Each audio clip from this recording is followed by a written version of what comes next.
Men of Reddit, what is the creepiest thing a girl has ever said or done to you? Apologies for the long story. I've mentioned this before, but I wanted to spell it all out this time. Okay, many years ago, I had a 92 Camaro which I kept in great condition and drove when I was on leave. One night, I'm driving home from a date when I get lit up. I check my speed and sure enough, I'm doing 85 in a 55 sheet. I pull over, and a policewoman approaches my car. License, registration, the usual. I fork everything over, and she asks me if my car is a 92. I tell her that it is, and she starts asking me all kinds of questions about it. Have I done any engine work? Replaced the transmission or rear pumpkin? What kind of clutch do I have on it? Where did I get it from? I answer gamely enough, thinking maybe I might get a lesser ticket if she's in a good mood. One answer was that I bought it at auction a few years back. She tells me about how she used to drive a pursuit car that was a 92 Camaro, which was eventually sold at auction a few years back. Then she tells me how she lost her virginity in the backseat of that car. Well, okay then. Things started to get weird. She claimed there was a problem with my plate and ran my VIN. Sure enough, it was the car she used to drive. She started flirting with me a lot. And not just flirting, but telling me about herself. She was a virgin until she was 27 because she's a devout Christian, but she eventually realized that God doesn't really care about premarital sex. She's tried every drug known to man by taking samples from evidence, but the only drugs she likes is coke and alcohol. She likes to party. After she saw my military ID, she starts telling me about a Marine she used to date and how they have sex in public. How much she loves our troops. She wants to have kids, a boy and a girl. She can't see herself settling down though, unless it's with a cop or a soldier. I started out confused, but by the time she climbed into the back seat and was telling me that she'd like to recreate some old memories, I was getting freaked out. This is an adult woman, in her full police getup, in my backseat basically proposing to me and offering to consummate the union right there, on the side of a road in an upscale suburb of Miami in the middle of the night. An image occurred to me of me coming home after dating and breaking up with her to find my next girlfriend dead and a murder weapon with my fingerprints on it letting next to her. I couldn't shake it the whole time. I was scared in a way I hadn't ever been before. I made my excuses. Claimed to have a girlfriend. I did not. The date hadn't gone that well and told her I had to get up early in the morning. She let me off with a warning and her phone number. I never lost a number so fast in my life, but I spent the rest of my leave getting spooked by every cop car I saw, thinking it was her. Back when I was aged 16 and still in school, a female classmate became really obsessed and would send me tons of weird messages. Always trying to pair with me in science class and just staring at me a lot of the time. I was usually just polite in return and never went out my way to interact with her. She ended up getting really creepy and getting me in a lot of shit. At one point her messages became genuinely worrying and I did not know what to do. I remember the night it got really bad was when she sent me a picture of my name carved into her arm. I had no idea what to do. In hindsight, I should have told someone straight away. Next day I was preparing to tell one of the teachers or just anyone, possibly to get her help. Before I could, she was telling people I told her to carve my name in her arm. Was a pretty shitty time. Got attacked at school that day, had the police come to my house, my phone got taken, and I was being treated like some criminal. Everyone apart from my two main friends at school seemed to think I was in the wrong. The next day whilst at school, I get called into the head's office and told I'm being expelled. Parent called, very angry, and takes me home. Doesn't want to listen to my explanation or side of the story.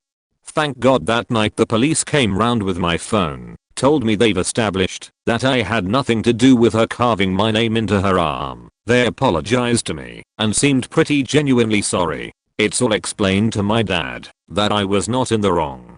The police had spoken to the head of the school and I was to go back tomorrow. He told me she would not be there when I go back.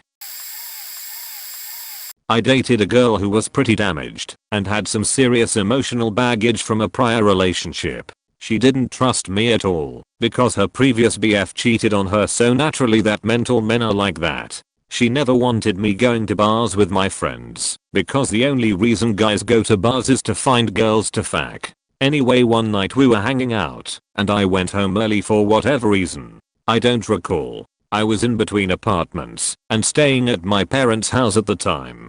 I woke up at 1 AM and went downstairs to grab a glass of water. I just happened to glance out the little window in the front door as I walked by, and what did I see? Her maroon Oldsmobile Alero slowly creeping by the house with the lights off and then come to a stop at the end of the driveway. She was no doubt checking to see if my car was there and if I was actually home. Needless to say, I was pretty creeped out. I didn't say anything to her because I didn't want to embarrass her, I guess, but a couple of days later I went home early again, turned out all of the lights and waited. Sure enough, here she comes again. Not too long after that, she introduced me to one of her friends who was absolutely out of my league hot. My girlfriend found some excuse to leave me alone with her friend for a few minutes, who almost instantly started asking me for my number and saying things like we should hang out. Now, I'm not the smartest guy in the world, but this was a setup clear as day. I didn't give the friend my number. I left and broke up with her not long after. Bonus, it's now 15-ish years later and I'm happily married with a beautiful daughter and lovely house. I literally just found out like last week that the creepy ex-girlfriend lives about 2 seconds away from me. There was this girl I worked with who I was always cordial with, and I was exposed to her life way more than a coworker should. I knew about her family drama, her relationship drama, and everything in between. One day a few of us went to a bar after work and everyone left except the two of us as it was getting around 10 PM. She hasn't been drinking that much, none of us have, 3 pitchers of sheet domestic beer between 4 of us in 2 hours. But she forcefully sat next to me the whole time and was touching my knee at multiple points throughout the night.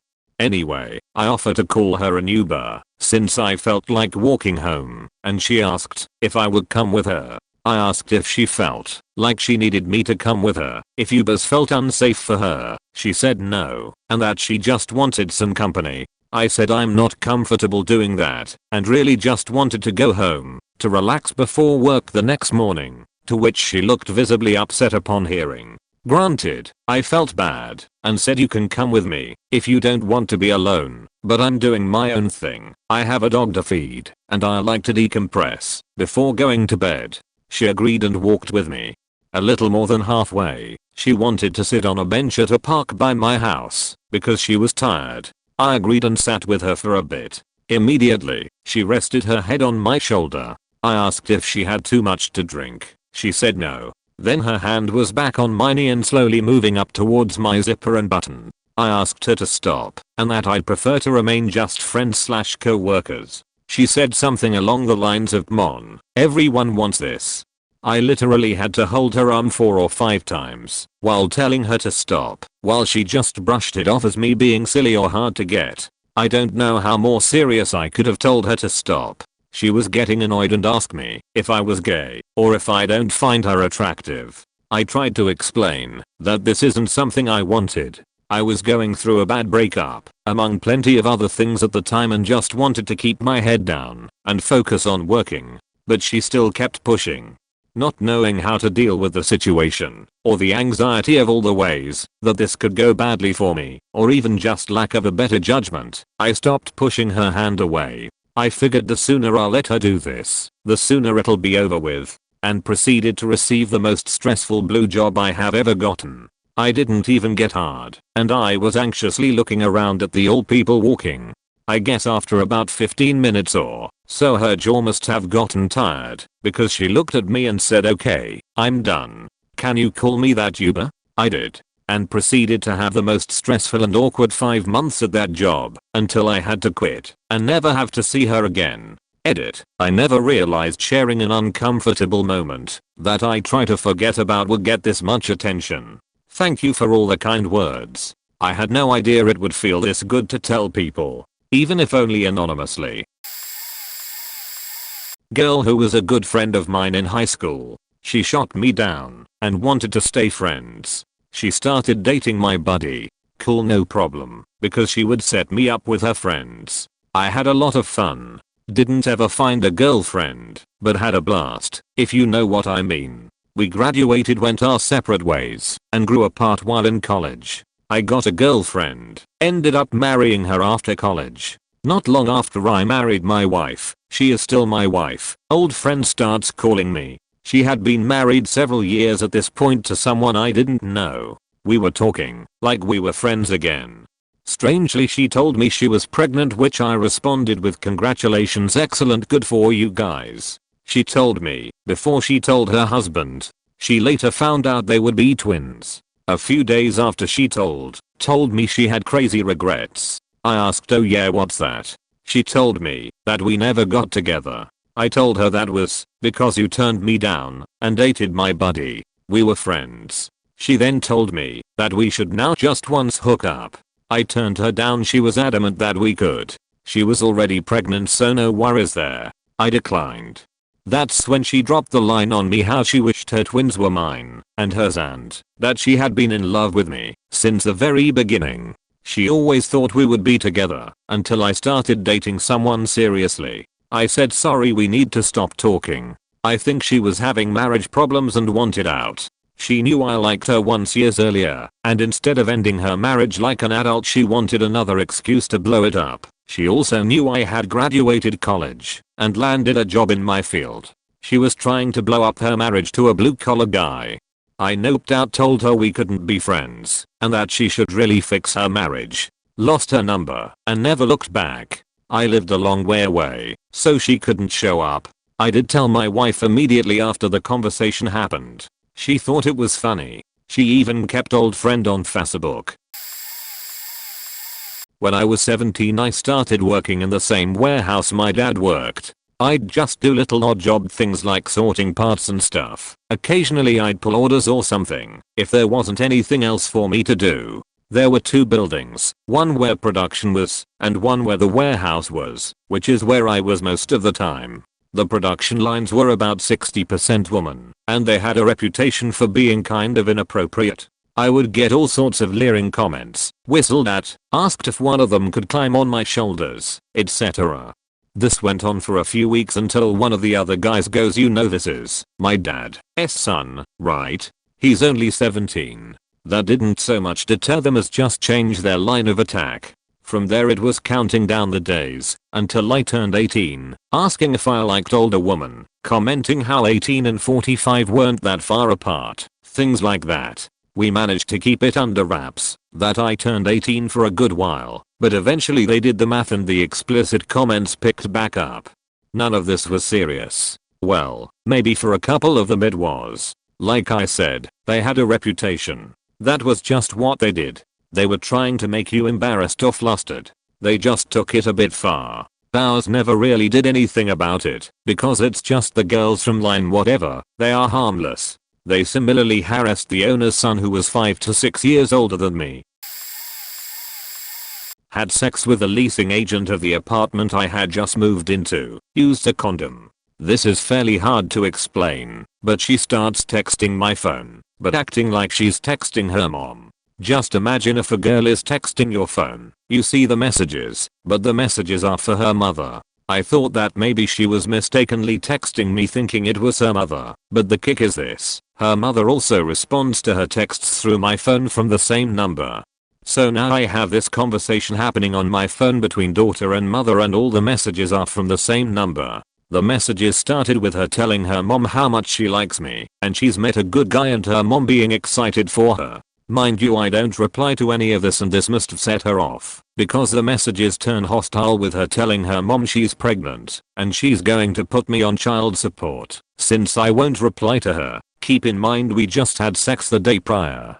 Anyway, I go to CVS and pick up a pregnancy test. I go to her place, she answers my knock and I tell her to take the pregnancy test. She says she doesn't want to, and I leave without a fuss. I realize she isn't faking pregnant, just wanted to address her in my own way. Anyway, she did some other semi-weird shit before, but this took the cake. The time before she called me and said her lights went out and she was scared. I come over and she's wearing this sexual leotard situation, which was actually pretty hot. What turned me off is this. I realized that her lights never went out. She turned off all the switches in her breaker box in an attempt to get me over there. Needless to say, I flipped the switches back on and went on my way. No weenie for you due to misbehavior.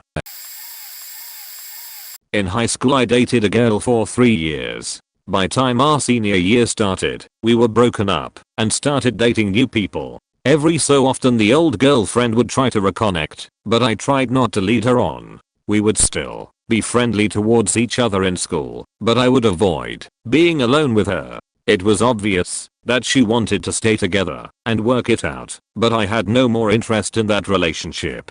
I start dating another girl, and about 2 months into that, I get a call from my ex saying that she is pregnant from our last time together. She explains 2 positive pregnancy tests and a confirmation from a doctor, but I never saw any evidence myself. This becomes a huge shock, but I decide to end it with the other girl, tell my parents, tell my coach, and tell a close friend or 2 that I'm gonna be a daddy while they all go to college. We try to work on our relationship, but decide that we are still not going to be romantically involved. After about a month or so of feeling confused and scared, I come to terms with it and start to get excited about the whole scenario.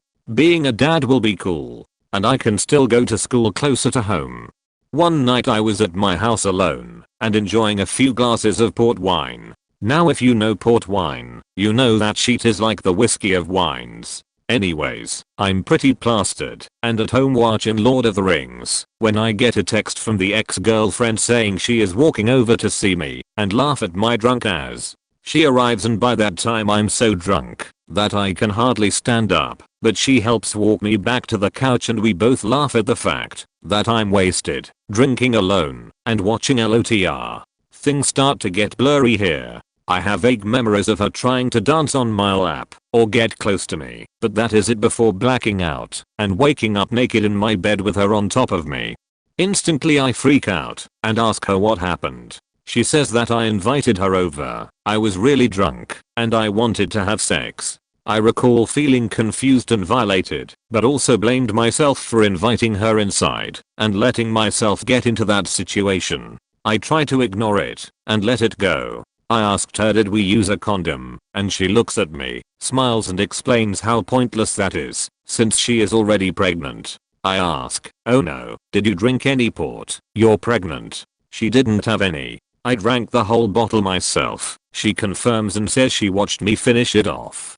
About 2 weeks later, I get a call from my ex-girlfriend's mom saying, everything is okay, but I need you to go home from school. I start wondering what the hell happened and get scared because we haven't told her parents yet, just mine. What the fuck do I do? Is all I could think. I go home and when I get there, her parents are talking to my dad and she is in the backseat of their car crying and throwing a tantrum, kicking the car windows and screaming. They drive away pretty quickly. I go inside and wait for my dad to tell me what is going on. He sits me down and explains to me that my ex had a miscarriage and that he was sorry. He explains that her parents want us to not see each other while all this plays out. I respect their wishes and we fall out of touch for years.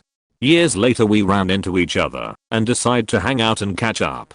During the catch up I ask her for some closure and to explain what happened all those years ago. Thinking back it was hard to understand how everything played out the way it did. And in that moment she decides to confess to me that she made up the pregnancy to get me back. She made up the 2 positive pregnancy tests and lied about her doctor's visit. She even told me her parents helped her come up with the miscarriage as a way to get out of the lie she had created. Then the night of port wine hits me again. She came over, knowing that she had already shared this big lie with the world about being pregnant. At this point, she had told her parents that she took a pregnancy test and it was positive, so they wanted her to do one again and show them physical proof. Well, that happened to be right when I was sheet-faced drunk, alone, and escaping to Middle-earth. She came over with the intent of having unprotected sex with me so that she could make the lie she told come true. Basically she had a mission to get pregnant that night so her parents wouldn't know she was lying. Thinking about it now, it makes me sick to my stomach. Her manipulation was incredible and fierce. Most of the time I can brush this off as my crazy ex-girlfriend story, but other times it makes me feel anxiety and panic. Creepy doesn't even scratch the surface here. Thanks for listening. So here goes my first time telling anyone outside of close family and friends. Long post incoming.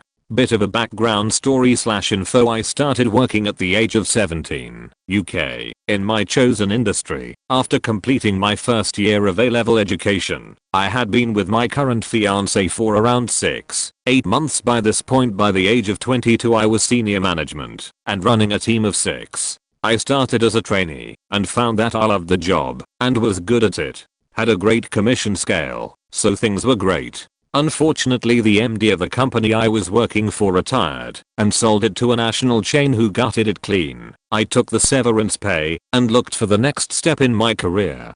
Joined this promising business, great pay, even better commission structure, and I was building the division of the business that specialized in what I did up from the ground. I was beyond ecstatic. The opportunity was everything I could have asked for. The office atmosphere was great, a lot of banter and never a dull day. So here is where the fun begins.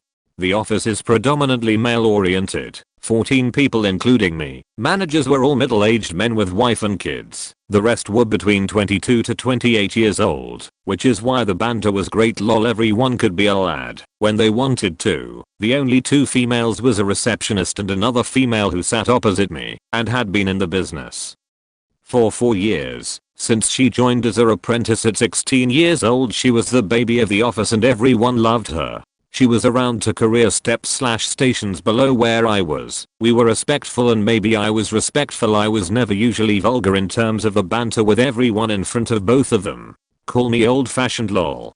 So me and the female who worked across from me get talking. We worked around 10 minutes from where I lived. She was from same rough area and had gone to school with a younger sibling of mine, although she was a year ahead of her. She asked for advice on how I had excelled so far in my career and managed my work the way I did, etc. And I helped where I could, and we got along. I was open about my relationship to the entire office when asked, and explain how I was with my partner and how we had met in school, etc. Majority of the other managers were married, etc. and those around my age were also in relationships, etc. so there wasn't any concerns anywhere, or so I thought.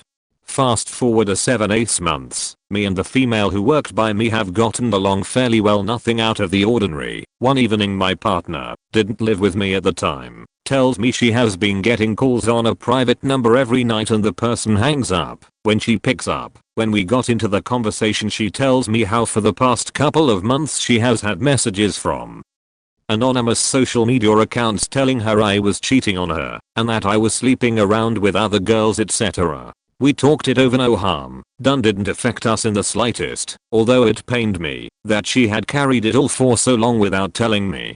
Few months go by, same thing happens every now and then. We both ignore it, etc. Come Christmas time, I traditionally take clients out on dinners, etc. and solidify business. We throw a office party, and at said party my colleague makes a pass at me which I respectfully decline. She reverts back to talking to me like normal, laughing and joking with the rest of the office, and I think nothing else of it. I'm her ride home. I drop her off, call my partner, have a catch up, since I had been working from 6 AM till gone past 2 AM. At this point, and I tell her what happened. As imagined, she wasn't too happy about it, but we left it alone. Following the office Christmas party, the atmosphere in the office and my colleagues towards me changes considerably. A lot less banter and something isn't right. I don't really pay too much attention to it as I had hired my first 3 people into my division, and it was growing above what was targeted, and I spent 90% of my time in meetings and generating new clients, so didn't notice the changes in atmosphere immediately. Couple months go by and suddenly MD is on my back about the tiniest of things, small petty things that had no ground or basis, and I truthfully can't even remember anymore what they were. I did what was needed and carried on, but began to get agitated and enjoy my position less and less. My partner continues to receive constant messages on social media and emails. Both her and I would get calls off private number late into the night around the same time. A month or two later, I pretty much get told that the division I had built is likely to be closed. I could choose to join their side of the business and essentially take a massive step down in my career and build my way back up. My 3 apprentices would be absorbed by them, and that was that. I had roughly 2 weeks to make my decision, and I decided I would leave and continue with my career path / industry I had chosen. 4 days later, it was towards the end of May now, I get a knock at the door. Gone past midnight, 4 policemen / women walk into my family home, announce I'm under arrest due to suspicion of rape, GBH, kidnapping, attempt to harm, malicious threats and a whole host of other charges. 22 in total, 2 individual charges of rape and 2 of GBH. My phones, laptop, PC and any electronic belonging is seized. Spend the night in a cell, interviewed in the morning. Asked to recall a date from beginning of April and the night of the Christmas party. Turns out the colleague of mine had filed all these charges against me. I was lucky enough to have concrete proof, and 6 or so months later got all the charges dropped.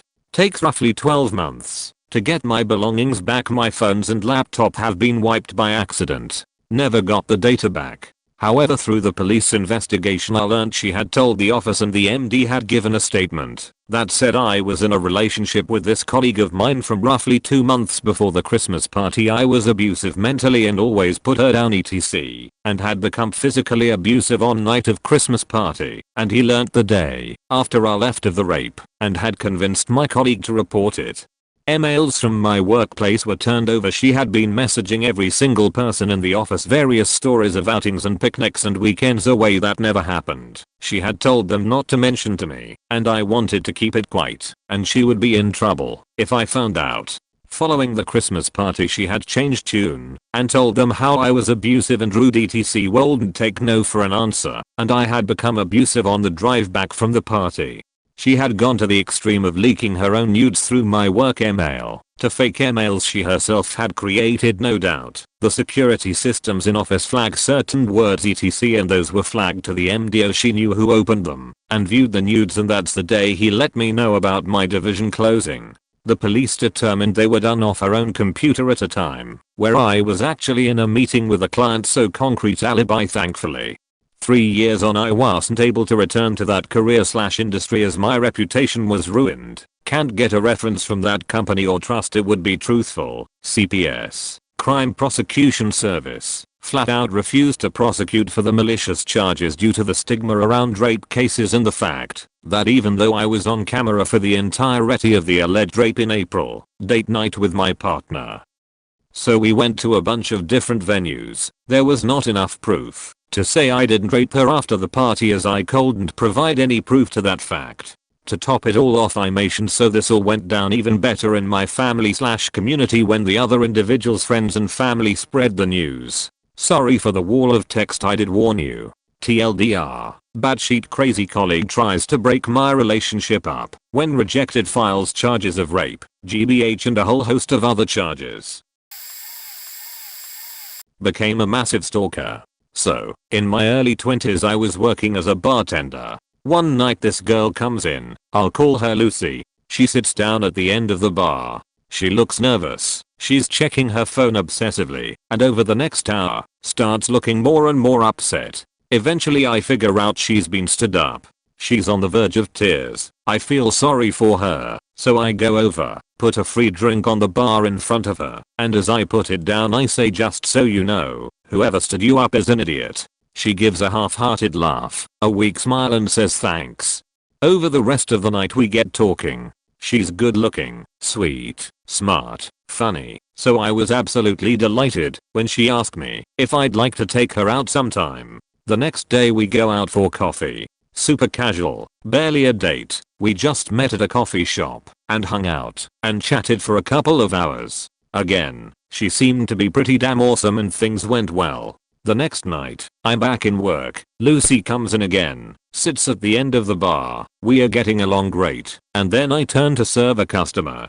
Now, I'm a bartender. Part of my job is being friendly with customers, so I'm serving this girl her drinks, just chatting, when Lucy stamps over and starts screaming at this girl at the top of her lungs to get the fuck away from her boyfriend. The girl just gives her a what the fuck look, which Lucy takes as a personal challenge and punches the girl in the face. I have to jump over the bar, get between them, grab Lucy and drag her out of the bar. I get her outside and tell her, that I'm not her boyfriend, that we went out once for coffee, and if she was going to flip the fuck out and physically assault a customer at my job just for talking to me, I had no interest in being her boyfriend.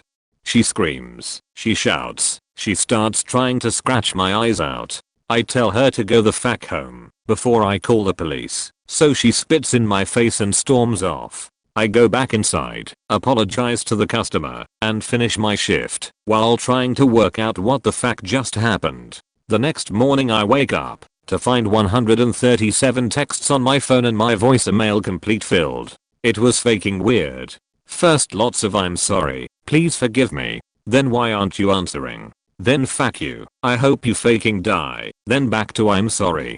Basically a cycle of her apologizing and begging for forgiveness, then a load of abuse, then apologies over and over. I block her number. A couple of days later I start getting the same type of texts from a different number. I block that. A few days later, a different number again. I call her, tell her to stop calling me, threaten to call the police. That just spurs her on more. This goes on for a couple of weeks until finally the texts and calls stop. Naively, I figure she's finally given up. About a month later, I'm back at work and Lucy walks in. As she gets to the bar, I tell her if she's there to cause trouble, she can just faking leave, but she acts like she has no idea what I'm talking about and tells me she's just meeting her new boyfriend there. Inwardly, I breathe a sigh of relief. If she's found a new guy, maybe I don't have to worry. I mean he does, but maybe she'll finally leave me alone. 20 minutes later the guy walks in. I don't even notice until I go over to that side of the bar to take their order, and I look at the guy and my blood turns to ice. This guy was my faking doppelganger. I mean, he looked exactly like me. I mean, he locks eyes with me, and I see he's genuinely startled. His face starts to break into a grin. I mean, it's pretty cool to meet your exact double. When Lucy introduces me to him as her ex, I see the guy's face fall. If you look up "OFAC" in the dictionary, there's a picture of this guy's expression when Lucy called me her ex. Yeah, imagine dating a new girl, meeting her ex, and realizing he's basically your faking twin. The guy looks super uncomfortable. I just get their drinks and stay the fuck away, and she's all over him. Every time she sees me glance in her direction, she grabs the guy and tries to kiss him. Over the next few hours she gets drunker and drunker, until finally she has another faking meltdown. Basically, her new boyfriend figured out that she was crazy and she was clearly just using him to make me jealous, and noped the fuck out. His rapid departure and my total lack of reaction to her being all over him tipped her over the edge. She goes faking nuts. I have to kick her out again, and I'm literally on my phone calling the police before she realizes I'm totally serious about calling them and books it. The next night I was going to bed, turned off my bedroom light and my phone buzzed. It was her. The text just said "goodnight." I looked out my window, and she was parked across the street. I have no idea how she found out where I lived. Enough was enough. I called the police. I got a restraining order, but it was only after she got arrested for breaking it that she actually left me alone. I had a girl that was 18 over 19 and stalked me at work when I was 16 over 17. Over the course of 2 summers, I worked at a Cedar Fair park as a ride operator, and I always noticed this one girl from another ride would not stop staring at me whenever we happened to have the same lunch break. Never talked to me, never sat at the same table as my ride crew, no interaction whatsoever. Just creepy prolonged staring with a weird 3/4 smile. Anyways, this goes on for a month or so, and one day I get sent over to help on another ride because they were short staffed. Lo and behold, it's the same ride as this weirdo. She finally comes up to me and says hi and awkwardly tries to initiate small talk until her supervisor whisked me away and started training me on their ride. First thing the supervisor says is, "Creepy girl likes you." I laughed and brushed it off with a joke about how I'm single and maybe I should go say hi, and the supervisor gave me a serious look and said, "No, trust me, you don't want any of that." So after that I of course ended up on the same section of the ride as creepy girl. She was hot. I don't really remember any specifics of what she would say to me. All I remember is that it all seemed borderline harassment, and she was always way too close to me. Overall she made me super uncomfortable. I did my best to not interact and finished out that shift hoping it would be the end of it. But no. It was only just starting. You see, after that shift she knew my name and what ride I worked on. She started calling out to me whenever she saw me and would try talking and getting too close again. Then she started showing up on her off days at my ride and would try to talk to me. I told my supervisors and they understood my situation, but since she didn't do anything explicitly bad they couldn't report her. But they did do their best to move me around whenever they saw her come up to our ride and they never sent me back to her ride. The operating season ended and I came back the following year. I came in for my preseason training and guess who was there getting her uniform at the same time as me? Yep. Creepy girl. I opted to just ignore her. She tried to come up to me and say hi, but I didn't even look at her. Just continued on my business and went to my ride. I left that job during that season for unrelated reasons. She found me on Facebook. I blocked her. I still occasionally see her working at those rides when I go all these years later. I guess she's still in college, or is a teacher or a something, and works there over the summer. I have had to inform my fiancé of this situation, because I saw the creepy girl working one time while my fiancé and I were there, and I flipped out and said we have to get out of this line now, much to my fiancé's displeasure. She understood when I explained the situation though. Alright, that's definitely something I can relate to, and I actually got faked by this hard. I'm French, and I was working in the US. My dream was, still is, to stay there and settle, but since I'm French I had to be sponsored by my company in order to stay there. Anyways, they decided to hire this obese super Christian girl that had a super off vibe, let's call her E, talking to me every day about Jesus and how I probably get all the girls I want. I mean sure I got lucky thanks to Mother Nature, but still, at work, that's a bit in a prop. She also told me how she could introduce me to all her Christian friends that would definitely love to meet a French guy and yada yada yada. How her friends saw pictures of me and thought I could definitely interested them. It's already faked, if you think about it. A girl from work showing pictures of me to her church group because she knows I'm single. During my stay in the US, I was living with a roommate, let's call him M, who was a hard Christian too, but somehow, since we lived together, we really hit it off, and we had interesting discussions every day about philosophy and stuff like that.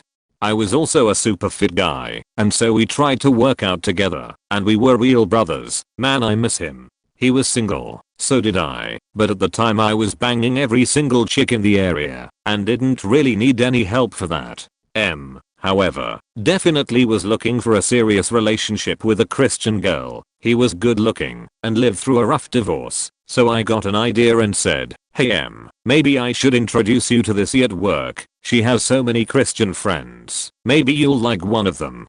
So I give him her number and they meet, and so some Christian church stuff together, like, don't even ask, I hate religion. But they apparently spend some time as church buddies, even if they were not exactly from the same IDK. How it works, but hey, hung out. Now, back to work. He starts to really piss me off, asking everyday super personal questions about my dates, about what I'm looking into in a relationship etc. I just want her to leave me alone at that point. Christmas arrives. I go back to Paris for 2 weeks. When I come back, my roommate asks to talk to me with a serious tone about E. I'm like, he said, look dude, I didn't accept, and I'm not sure why, but he asked me if she could go to your room to clean it out while you were in France, you know, like to make your life easier. I was faking cared when he said this. It's not even a joke. This girl wanted to go to my room when I was not there to clean it, when she didn't even know what my room looked like. I was faking angry, my dudes. Faking angry, so I just told her by message it was hugely in a prop, and that I didn't want to hear anything like this ever again. From then, it started to get worse. Every day she would go to see my coworkers and ask, why is Beneparis not talking to me? What have I done? She started to say stuff like he said I could be his wife someday. Like seriously, what the fuck? I decided to talk to management about it. They didn't do anything, said it wasn't a big deal.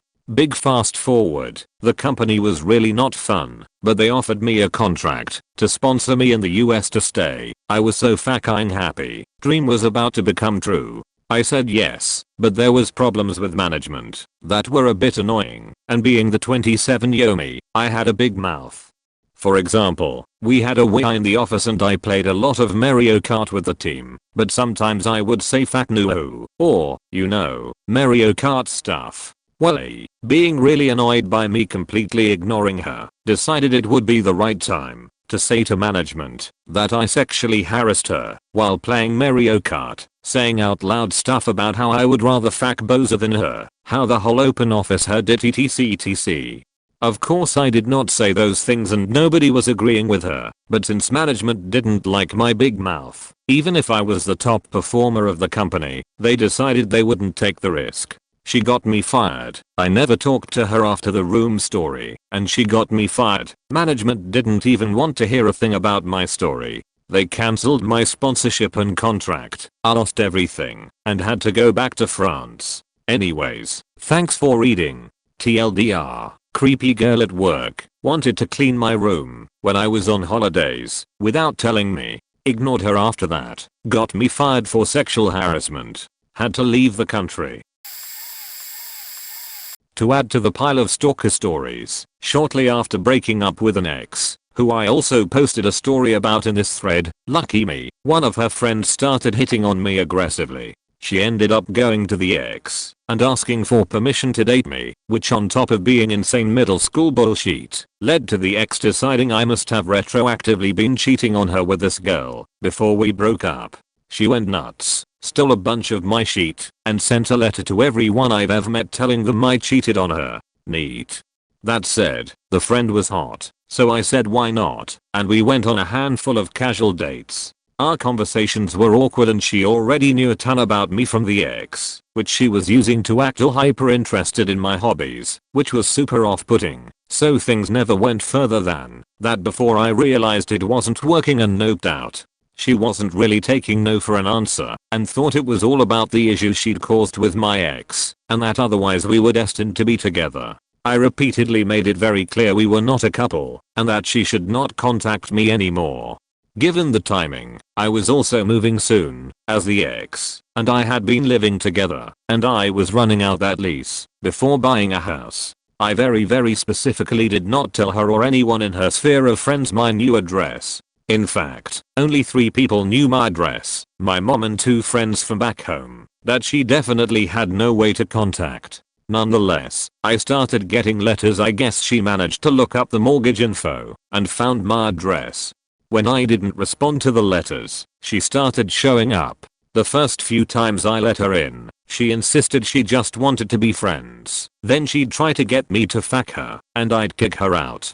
So I stopped answering the door. She'd pound on the door for hours. My new house was over an hour away from her, so she'd actually do it in shifts. She'd bang for 10 to 20 minutes straight, then go sit in her car for a while and spam my phone, then come bang on the door some more. Multiple times, I saw her eating fast food while sitting in her car out there. I work from home, so realistically I only leave the house a couple times a week, especially when I'm in stalker lockdown. One time I went out to get the mail after checking to make sure her car wasn't there, and she suddenly pulled up to confront me. I thought it was weird, but she's out there a ton, so whatever. A couple weeks later, I was leaving to attend a work event, and the same thing happened. She pulled up right as I walked outside. That's when I realized she'd figured out I was watching for her through the blinds, so she began parking down the street watching for me, instead of banging on my door. When she'd see me come out, she'd speed down the road to dump a load of crazy on me. Sorry if this goes long. Back in '97 I was an 18-year-old dropout, so I worked and was dating a 18 senior that was still in school. One day we had plans. After I was done working, I went to her parents' house to pick her up. She had to finish a paper for school quick. I had had a long day, so told her I would nap on the couch and to wake me when she finished. We were the only ones home. I woke up to the sound of voices. I roll over, and she is cuddling under the arm of her ex, and they are just staring at me, not watching TV or anything. Obviously creeped and pissed, I jump up, ran out of there doing a burnout in the road. I was so furious. She calls me later and couldn't even begin to understand why I was pissed and that I was a dick for the burnout. Hang up. Here is where I get dumb. Few weeks go by. Horny teenager. I get back with her. She ends up pregnant a few months later. Scared but determined to do the right thing, I support her, go to every drive appointment. I'm there when we tell her parents. I tell my whole family 7 months in. She tells me a story about how her ex had basically raped her around the time of conception. I get mad at this dude, but then she won't tell her parents or the cops or anyone else. So I figure she just cheated on me. We break up again. I'm there when the baby is born. She puts my name on the certificate. Where I live, if your name is on the certificate, the child is yours until you prove otherwise. We go to court, and she is just going through everything like, this kid is absolutely mine. I speak up, tell the judge she has told me it might not be, and that I want it tested. Long story short, this turns real bitter. Baby turns out to be mine. She spends the next 2 years making me absolutely miserable. She tried getting me fired by starting fights with me at my workplace, called and harassed my entire family and friends, and ruined a few new relationships. I had such bad anxiety at just the sight of her, I felt like I was having a heart attack. So I got a restraining order. The next year was peaceful and mostly normal. That ends and she wants to have dinner and talk about our daughter and her future. Older and wiser, maybe. I agree. Figure maybe she has grown up some. My absence. We had a nice dinner, played with our daughter, and out her to bed for the first time ever together. Then we sat and chatted for a few. Well, then she makes a pass at me, kisses me, but I don't kiss her back. I tell her that will never happen and leave. Over the next few years she all but destroys my relationship with my daughter, who is now in her 20s and a very smart independent woman, and not all crazy. I follow her on Facebook from time to time. Well, just last year my daughter has been attending college and out of the house and living her life solo, and behold, I hear her mother had another baby at 40. I'm certain she did this to have someone else under her thumb. I know this hasn't been exactly a single creepy moment, but this woman is the most evil creature I have ever met. She has absolutely no regard for anyone else's feelings. Honestly, I think she is a sociopath. Even her parents were afraid of her and had no idea who to control here. She ruined so much of my life that it took years to regain my self-esteem and any confidence in myself or trust in women. I'm better now, except I wish I had a relationship with my daughter. There was a girl I was interested in, but she then got back to her abusive ex and quit the contact. But I was almost sure she was very interested in me, and I always had that feeling of her kind of overlooking me. She lived in another city and had a commute that was not closely connected to me, so seeing her randomly would be extremely rare at best. I still kind of always saw her somewhere when looking out the bus, at university and more. Even on Reddit she popped up in various subreddits I followed from time to time. Not obviously, but there always were subtle hints that it definitely was her. Things we bought together, TV shows we watched together or something like that. I thought I was going insane, as there never was full confirmation. I knew she was quite a good stalker, since she already confronted me with things I posted on alt accounts I haven't touched in years, but virgin love blind me thought it was cute of her being so interested in me. For seeing her in the city quite often, I figured out why. She started studying a subject that was offered at my campus. It was nothing she was interested in at all, so I was pretty sure it was just to see me from time to time. At some point I saw her getting in the bus at the bus stop. I waved at her, and she immediately started crying. At the same time, my female best friend had stalker problems as well. She rejected someone, and he couldn't leave her behind. At some point an unknown Instagram account named Sophie started watching all of her stories, but never said anything. From time to time I also posted stories, and that Sophie saw my stories as well, but I just thought it was my best friend's stalker. Sometimes I also tagged friends in my stories. I went on vacation with a friend who created an Instagram account. While in the train to the airport, I posted a story tagging him. Of course Sophie saw it. While on vacation he posted stories as well, and it turns out Sophie looked at his stories as well. I told my best friend, and she said that none of her friends' stories get looked at by Sophie, so I was pretty sure it was the stalker girl. I asked some other friends I tagged earlier, and yes, it turns out, as soon as I tagged them, this Sophie account started looking at all of their stories, sometimes screenshotting them. When I was in it, I confronted her with it, and she just blocked me, then started looking at my stories with her normal Instagram account, and at some point I had enough and set my account to private. But the rest of the seeing her thing never stopped.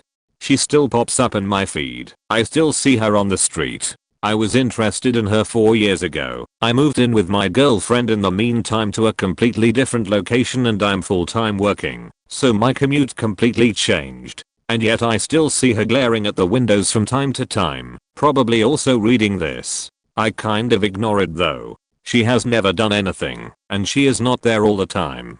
So I'm not worried for my or my girlfriend's safety at all. It's only a little bit creepy. Met this girl at work in a factory setting. We struck up a conversation while we worked and everything seemed normal. Out of nowhere she asked if I had a GF. I didn't convey as much and then changed the subject. After we worked together a few more times, she added me on Facebook and I accepted. She proceeded to go through the entire post history of mine and my GF's Facebook in a single night. Shortly after, she got into a fight with her BF and broke up with him. The next time I worked with her, she proceeded to tell me every excruciating detail of her and his entire sex life. She also told me about how she used to work for Subway, but stole a bunch of money from the till and only avoided prison because she made restitution. A lot of personal stuff like that. I kept telling her she was absolutely oversharing, but she kept telling me every private detail about herself. At the end of the shift, she told me what a good listener I was. And that's when things got really creepy. She started inviting me to her place, offers I kept turning down. I had a long time GF at the time and wasn't going to cheat at all. During these invitations, she once told me that when she was home she was a naturalist and expected her guest to be the same. She asked once if I wanted to come over and have dinner with her. I shot her down saying, "No, I think I'll just get a pizza delivered." She told me to bring the pizza to her house and we could have some real fun. One day we were cleaning the machines and she again asked me to come over. I told her no again and that I needed to go home and shower as I had plans later in the evening. She responded by telling me that we could share her shower. Again the answer was no. At one point she walked up to me and told me how she wanted someone like me who was tall, handsome, a good listener, kind, loyal, caring, etc. I cut her off and told her it was flattering, but I had a GF. It wasn't flattering, it was more cringe at this point.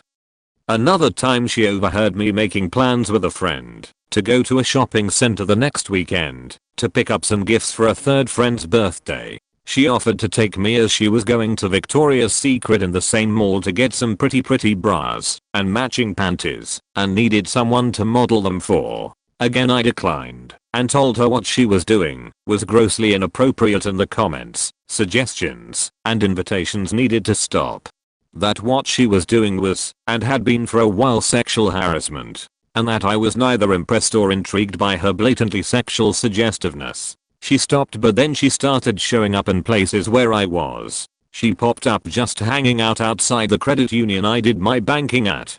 She appeared in a little convenience store that I frequented and then didn't buy anything. She showed up at a bar I frequented because they had the best burgers in town while I was enjoying said burger and asked me to buy her dinner. I refused. I discovered her sitting directly behind me at the movie theater. I turned the corner and found her at my local Walmart at 3 AM. There was also the emails. The night she suggested I bring a pizza over, I got an email of pictures of her naked with slices of pizza laid over her covering her breasts and genitals. The time she suggested I go with her to pick out lingerie from Victoria's Secret, she sent me an email with more pictures of her in various states of undress showing off her lingerie. The night I ran into her at Walmart, she sent me a short video of her naked and masturbating in the pharmacy aisle of the store. No idea how she got away with that one. This stalking kept up until I eventually quit my job and went to Europe for 3 months. Later that year I married my GF And then shortly after I ran into crazy one last time, she proceeded to threaten my now wife and revealed significant details of my home, like how I keep my books sorted by copyright date, oldest to newest, and video games sorted A, Z, that I kept some extra cash in my copy of Dante Alighieri's Inferno at the start of Canto 7, Greed, that I kept the Bible my grandfather gave me when I turned 18 in the top drawer of my bedside table, and that even though I didn't ever partake in alcohol myself, I kept a few beers in the fridge for when my friends came by. Basically things she could only know if she had actually been in my home. I live in Europe now and haven't heard from her in years. When I was a sophomore in high school, I used to get these crank phone calls from a girl who said that she was going to kill me. This was in the late 80s, before caller ID and *69 and blocked calls. This went on a few times a week for about 2 months. Even if my parents would answer the phone, on the other end of the line was this girl saying that she was going to kill their son when he was on his way to the bus stop. When I would answer the phone, I would try to talk with her and keep her on the line to try and figure out who it was. But after telling me that they were going to kill me on my way to the bus stop a few times, they would just hang up. She was sinister in the way that she said that she was going to kill me. You could tell by the tone in her voice that she was really enjoying every minute of this. And every morning that I walked to the bus stop, I was always looking over my shoulder. But no one ever came around. Just the normal kids of my neighborhood. But still, the thought was always there.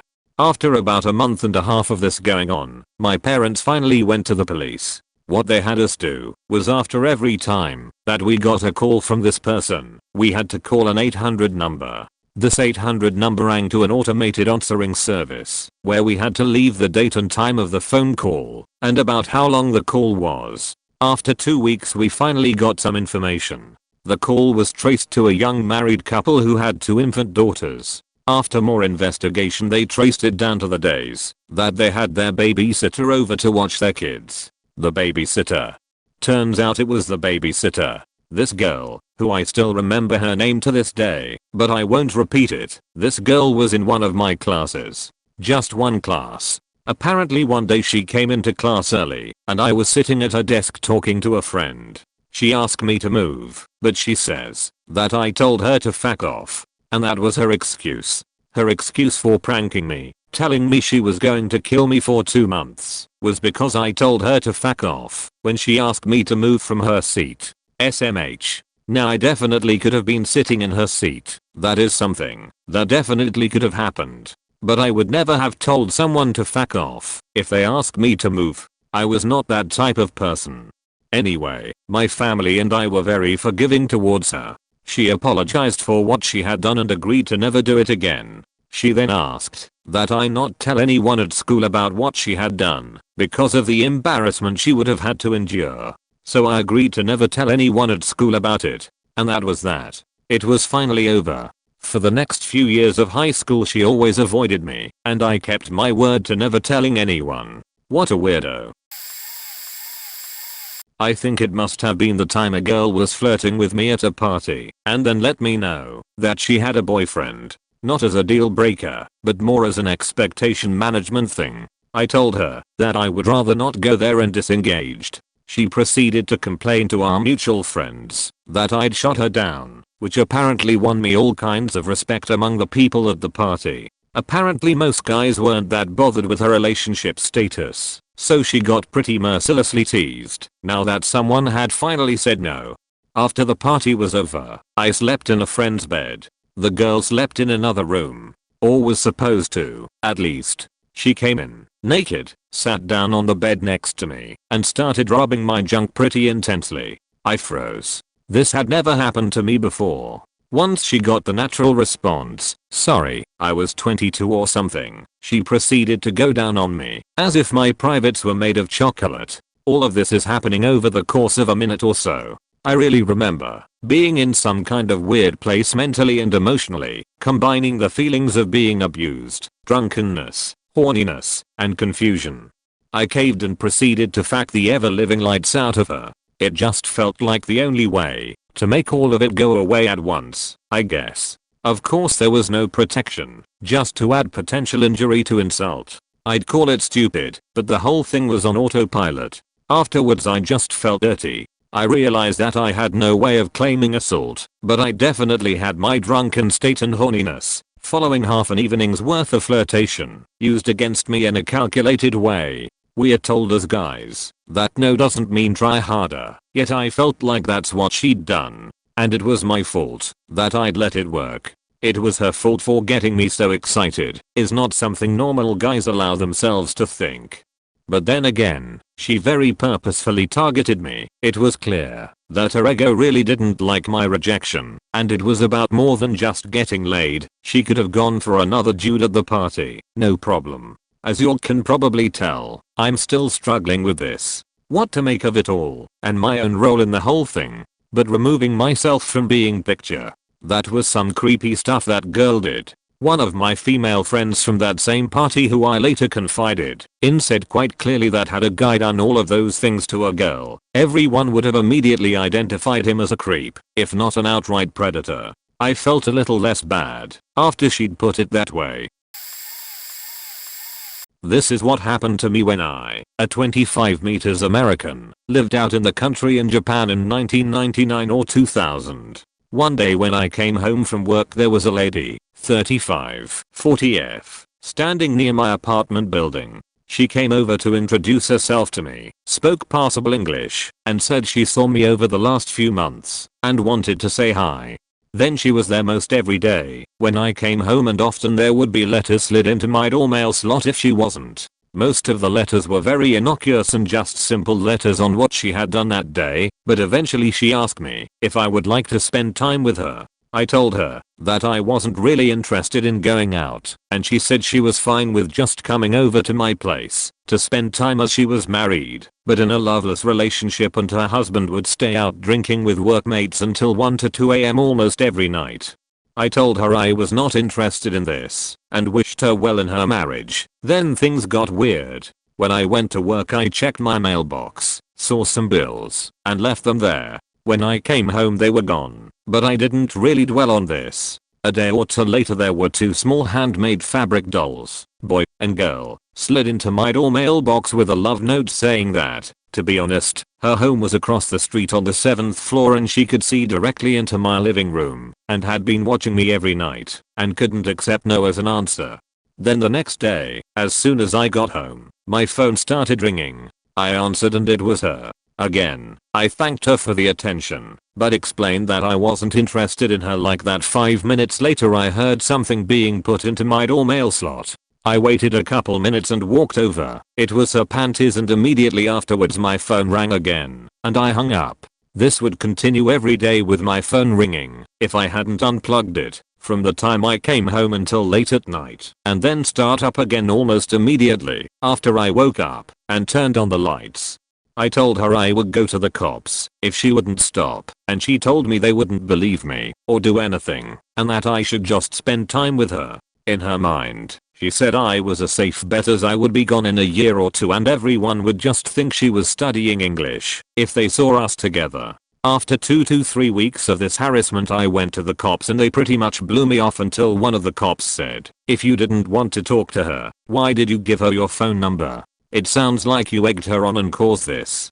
That floored me, because I hadn't really thought about it, but I didn't know where she got my phone number from. At that moment it dawned on me that one of the bills missing from my mailbox was my phone bill. I told the police that I hadn't given her my number and I think that she stole my phone bill from my mailbox. Explained my reasoning on this, and instantly their demeanor changed, and they went to have a talk to her about stealing mail. The calls stopped, and I never saw her again, but I was always super paranoid, and would keep my curtains tightly drawn closed at all times for the final 9 months or so that I stayed in that apartment. TLDR, an older girl I was having a thing with tried to curse me when I was 15, because I told her I was moving to another city. When I was first getting into paganism, I wanted to be part of a community so that I could learn the ways and stuff. Met a lot of awesome people, and some who were not so awesome. There's a very small but steady racist paganistic branch. Not cool.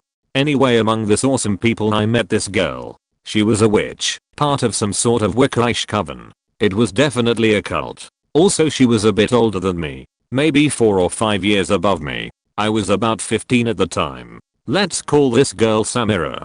Because that's what they called her within her cult. So, I met Samira. It was obvious she had a lot of emotional, social, familiar, and possibly mental issues, but she was cool with me and assumed she wanted a friend. Among all the sorts of witchcraft she practiced, there was some evidently creepy stuff. I never got involved. I'm no witch, and my faith was different. But we felt comfortable with each other. She was really cute and funny and smart. And she had a certain wild, adventurous and relaxed vibe that I still find attractive in women today. Anyway, time passed, we became good friends, we kissed many times, and had sex once or twice. I was a minor still. We remained close for more or less a year, and then my family made plans to move away to another city. When I told Samira, she didn't take it very well. She got really mad and sad. She started crying and saying things like how could they, my parents, try to take me away from her, and she wouldn't let them take me, that she would keep me, and stuff like that. She started kissing me forcefully while she cried, as if she was the one comforting me, tried to lay me down in the couch, and started to kiss my neck as she unbuttoned my pants. I was a bit freaked out by her response, and I tried to tell her I wasn't comfortable, and tried to stand up.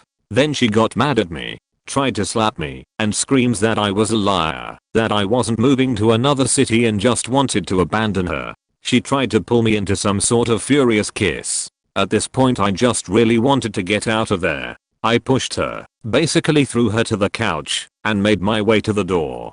She didn't try to stop me then, and I only heard her scream on my way out as she cried. She said I wouldn't get away with it, that I belonged to her, that I would be hers and nobody would take us apart from each other, that she wouldn't let me go, and she'd make sure I wouldn't forget her, and that I would eventually come back to her, and blah blah blah. I got worried she'd try to put some sort of curse on me, so I talked with the people of her coven. They said she had done similar things before, just not with love, as apparently they knew Samira, and I messed around in private, and that they would take care to get a hold on her.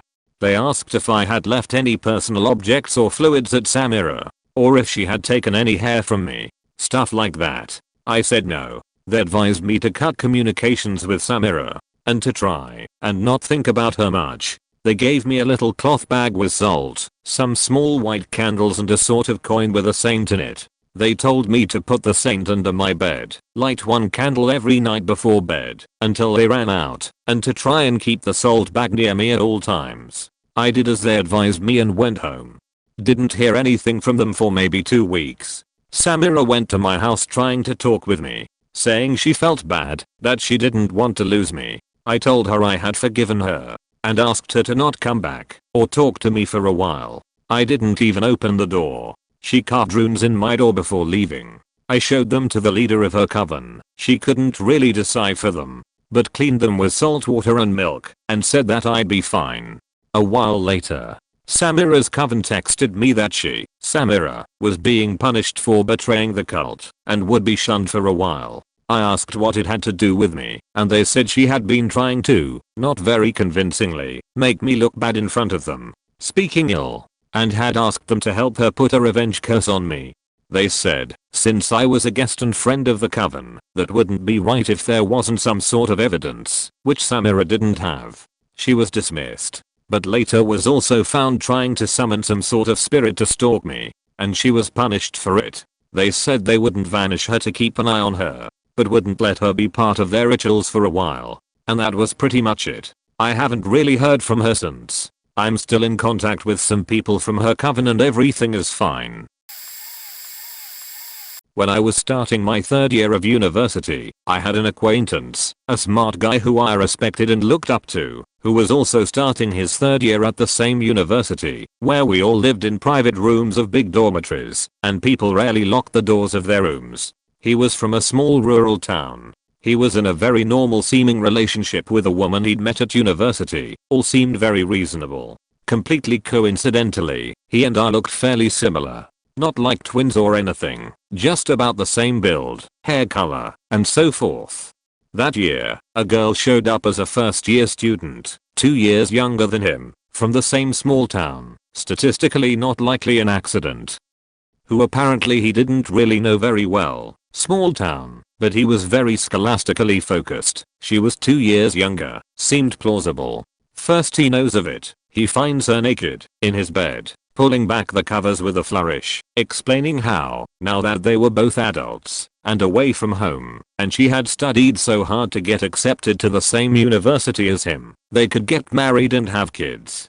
He was super shook up, worried about trying to explain this to his girlfriend, etc. We weren't actually that close friends, but for whatever reason, maybe I was just a friendly ear at the right time, I was the person he chose to confide all this to. As soon as he backpedaled the hell out of his room, I tried to be helpful, but honestly, I was kind of flabbergasted, and I doubt I had any very useful advice for him. I remember at the time thinking that, sure, she was really cute, but man, that was sure crazy, and he had a nice girlfriend, and, just, nope. Went about my day, somewhat bemusedly. Next day, I opened the door of my room, start to walk in, and guess who's naked in my bed, explaining that she'd noticed we had a friend in common. Notwithstanding that I was like 19 at the time, and not in any serious relationship, I at least has the presence of mind to remember that nope and convinced her, loudly and from the threshold of my doorway, to get her clothes back on, and get out of my room. There was a spate of door locking for a while after that. Buckle up kids, this is why you never talk to people with even a single red flag. I'm a lonely motherfucker. Years ago I was an even lonelier motherfucker. I got a message from this girl on OkCupid who had her location set near me, but actually lived in Canada. She was cute, had a nice singing voice, and was into BDSM like I am. Told her straight up I was not into long distance relationships, so the most we could be was friends, and that I'd give her tasks BDSM related things, to do to herself solo, if she wanted. She agreed, and understood I wasn't trying to be in a relationship with someone 900 miles away. We text a bit, and then talk on the phone one night despite her knowing I hate phone calls. She begged enough and I relented. She then took this as a cue to call me every night in the middle of our text convos at least 5 times in a row. If I didn't answer, I used to work at night, so I told her I couldn't talk at work. This was the very first red flag. After about a week of talking, she leaves me a message telling me she loves me. It's been a week, and she knows we are just friends. I confront her about it. She says she's sorry, and won't say it again. Then, weeks later, she says it again. It was at this point I tell her she's not going to get what she wants, and that I think it was best we stopped talking. She flips her sheet and starts crying, begging me to keep talking with her. She mentions that she understands it's the distance, and offers to illegally immigrate to the US, and move in with his cousin in Central Va to be much closer to me. Now mind you, I barely know her. We have been talking for weeks. This was my final red flag, so I told her it was best if we chill and stop talking. She rants, I delete WhatsApp, and move on. I forget she follows me on Instagram, and after a while she starts to like and comment on all of my old pics to get my attention. She then messaged me on New Year's Eve telling me she was drunk, and I had one chance to get her to do anything I wanted her to do. I replied with a singular question mark, and she said something along the lines of well you just blew your shot. I unfollow her on IG, and forget about her. Years go by. I get a message saying I miss you. I tell her that we were just friends, and that she ruined even that by basically stalking me. I haven't heard from her since, but I honestly don't think I'll ever block her in case I ever need evidence to use against her. I'm 99% certain she's tried to contact the show Catfish about me too, despite knowing I'm real in an attempt to get them to bring us together, based on some strange social media follows I got from accounts that have producer or production assistant in their bias. Well, a year ago, I was spending time with 4 friends. We were meant to go to a haunted house that night. The one friend, a girl, was working, so 2 guys, my closest friends, 1 girl, also close friend, and I were waiting in my basement. We liked to sit in the dark, because it was chill and somewhat fun. My parents were upstairs, and they didn't pay any mind to us. My two guy friends couldn't keep their hands off the girl, touching her, well, all over. In all honesty, I was rather disgusted. My two best friends acting this piggish, and she was okay with it. They then tried to get me to join and I refused. I told them that I didn't want to be weird or disrespectful. Personally, I felt it rude and somewhat gross to do what they were doing. They tried pushing her onto me and tried forcing my hands onto her. I resisted. There were occasions where she'd sit on my lap and start grinding on me, and I was absurdly overwhelmed. I didn't know if I could just push her off without offending her, so I sat and tried so hard not to react. I was a teen, so physically, my body reacted. They thought this was funny. I remember she was later sitting next to me, and she finally just took my hand and rested it on her boob. I was dumbfounded. Sure, my first boob and a 4-year crush, but why? I reacted stupidly, trying to settle my friends, and said, you know, there's something I want to do, but it's immature, and I feel awkward doing it. She squished my hand and we all laughed. I thought this was the end of it. Overall it wasn't great, but I suppose it hadn't gotten completely out of hand. Until the forcefulness of my friends returned, and I tried to resist. It hit a point where the bigger of the two friends held my body down and my arms up. Then, the girl's hand found somewhere it shouldn't have been. I won't lie, I wanted to shout to stop, but my body enjoyed it. It made me sick, because my head was trying so hard to resist. It was enjoying the feeling, trying to let it happen, but in the background it was shouting to make it stop. I couldn't shout out of fear of what my parents would do upon hearing this plea for help. So I gave up. Resistance stopped, and I let it happen. This went on for a few minutes, literally seconds away from finishing. I was silent the whole time, mostly breathing, trying to be numb in my head.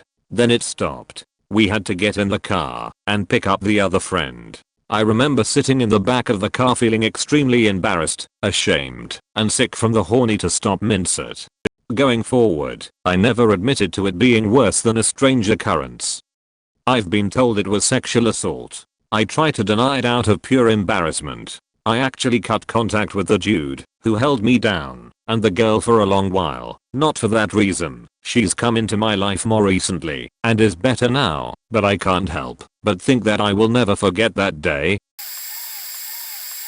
About 5 years ago, when I was a newly single 27-year-old and visiting my hometown over the long Thanksgiving weekend, I went to a local bar with my mother and some of her local friends after Thanksgiving dinner. One of her friends, a woman in her late 50s who we can call Angela, had an affinity for taking painkillers and drinking. She was hanging on the arm of some scrub who was engaged in a conversation with some other patrons and sauntered over to say hello to me and made loud small talk.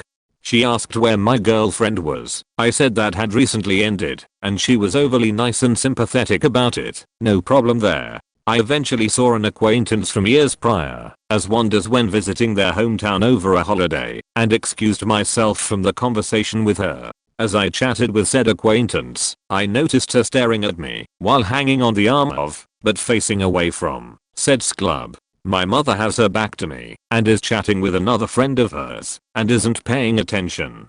Angela catches my eye and starts silently mouthing "fuck me" over and over again when I would look in her general direction. I proceeded to ignore her, and eventually when my mother turned back around she stopped. Throughout the night she continued and would occasionally, and unwelcomely, graze me or touch me here and there. Fast forward to later in the night and sloppy Angela is insisting on driving herself home. She can barely walk, and my mother and I are insisting for her not to, and my mother offers to drop her off about 15 minutes away. Eventually it's a shouting match for her not to drive. A silver-haired boomer emerges from God knows where and tells her he's a justice of the peace and that she needs to take the ride home with us. Heavily outnumbered now, she reluctantly gets in the backseat. A U-turn was needed, so we began moving about 50 yards, and then my mother goes to make a K-turn to head the other direction. This woman tucks and rolls out of her moving vehicle and starts to take off towards her car to drive herself home.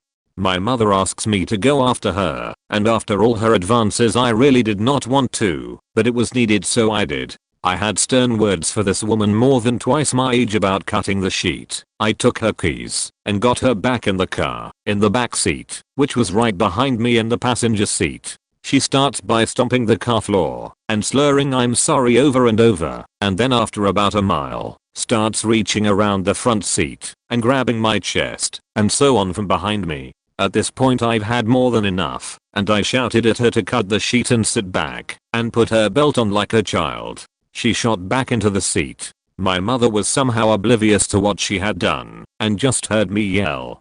To cap it all off, finally we get her home, and Angela asks me if I want to come inside in front of my mother. My mother says, "Can you just walk her to her door, she's a mess," and I gave an abso-fucking-lutely not, as she wasn't seeming to get what had been taking place all night. My mother got her up the stairs, and I stayed in the car. I've only seen her once since, at a BBQ at my mother's the following summer, about 4 years ago. I was on the grill, and she kept coming out asking me what I needed, and if she could get me anything, and kept bringing me slices of cheese. Weird fucking lady. Oh, do I pick has a crazy ex story. I grew up in a little Welsh mining town, where everyone knows everyone. She was 2 years below me in school. I left and joined the army when I was 18, as there was fuck all work bar the local steel works. Did 4 years in before having enough, and came back, and lived in my grandparents' house that left me when they died. I found odd jobs here and there, until I found a job as a field service engineer for a automation and controls company. For the first few years I was working around the UK, so was living out of hotels, till the company got a contract to upgrade a plant within a commutable distance of my house. So I was able to be more social in the village. So I got invited to the Workies, Workmen's Social Club, been around since the Victorian era, and was paid for by the workers, by our old school friend. And there I saw her, the psycho that ruined my life and pushed me out of my village. She was standing by herself at the bar. None of the guys were trying to chat her up.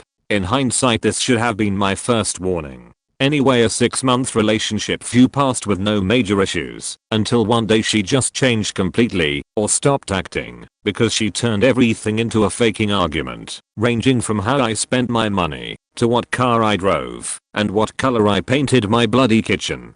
Anyway, another 3 months of constant arguments, and I get a phone call from a mate from my old regiment. He had left the army to a job that had vanished, and was asking if he could crash at mine whilst he found a job. This set her off royally. Apparently I was willing to let other men live with me, but not her. She made accusations that I was gay and massive scenes in the street. So I ended it. My mate moved in and found bits and bobs, but this was around 2008/2009, so there wasn't much. She started banging on the door regularly and would harass us when we went out for a couple of drinks.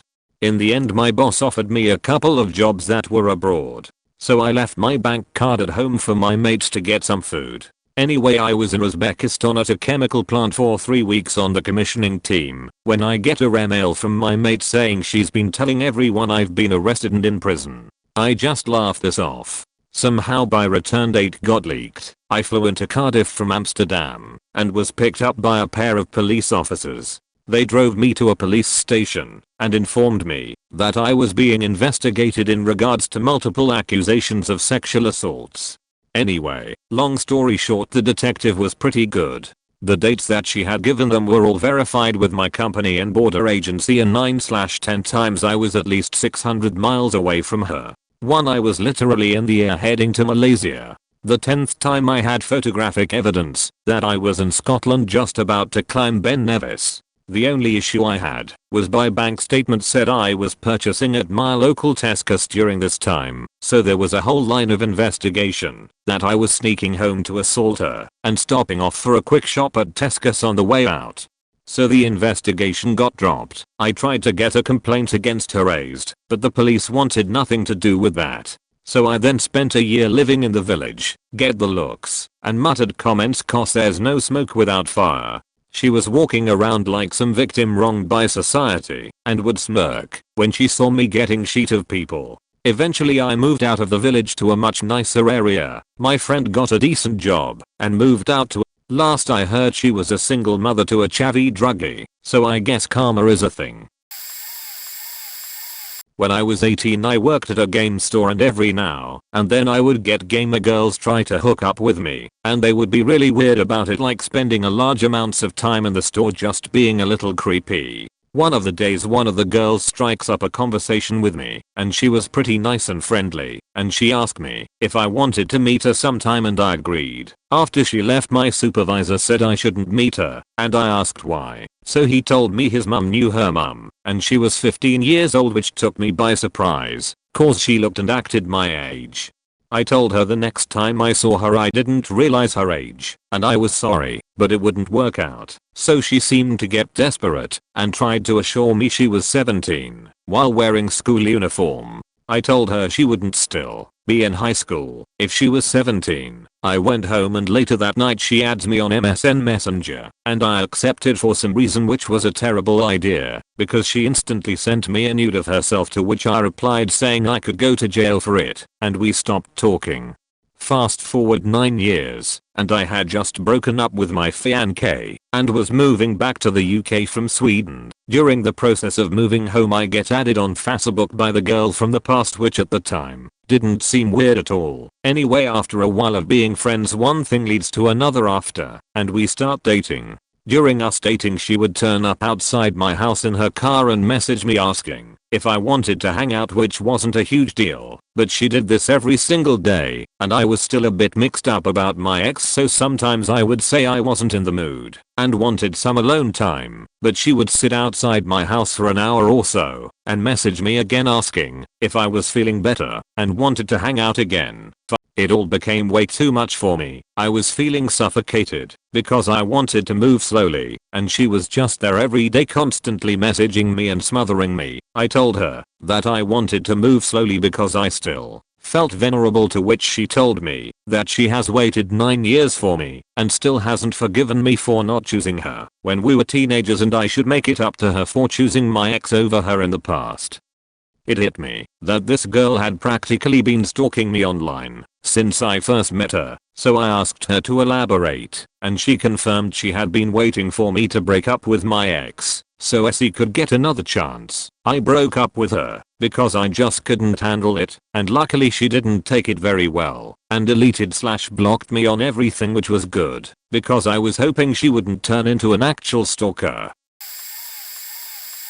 I was laying in bed one night and a girl I was casually seeing, call her B, asked if she could come over to sleep in my bed. I said sure, I'm DTS, down to snuggle, but I had to be up early, so no funny business was allowed. She showed up at my door about half an hour later with a friend of hers, that I had met in passing, but didn't really know that well. The two of them were noticeably drunk.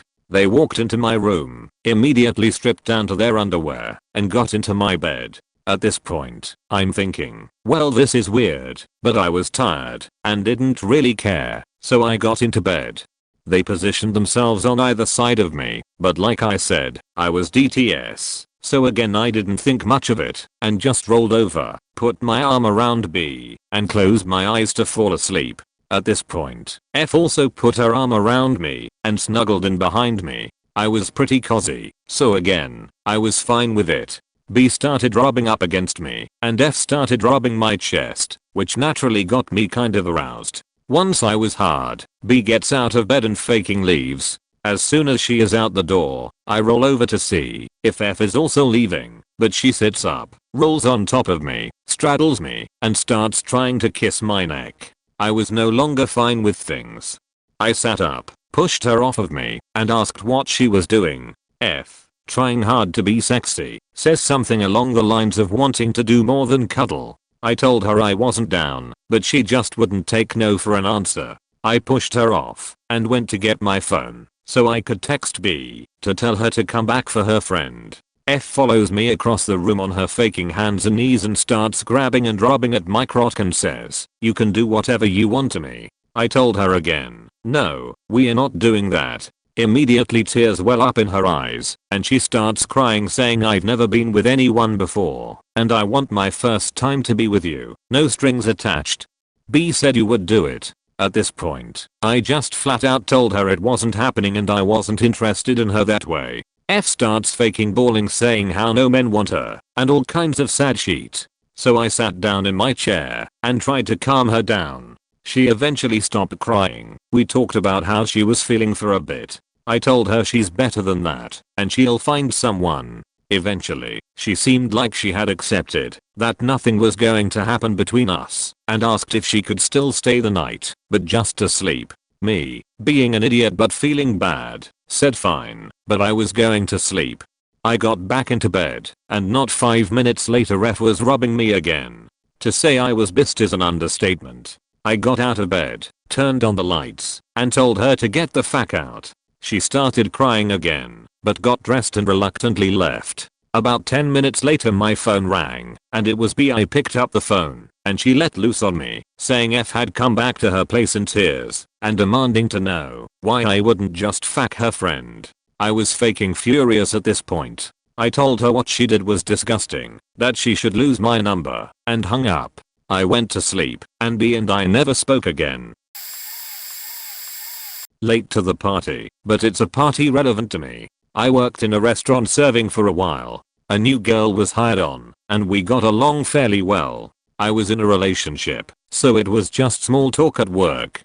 Complaining about customers, talking about coworkers, the usual work stuff. One day I stopped in on a day off to pick up my tips. I brought my 2 young kids with me who were store celebrities with the female staff.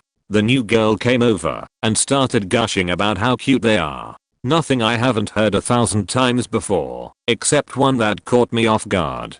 I wish I could have kids with you, so they're that cute. I nervously laughed it off, but assumed it was just a weird off compliment. My kids were fucking adorable at that age, so I heard a lot. Either way I figured I was just going to ignore it and move on with life. Unfortunately, I shouldn't have. That night I got a text from a new number.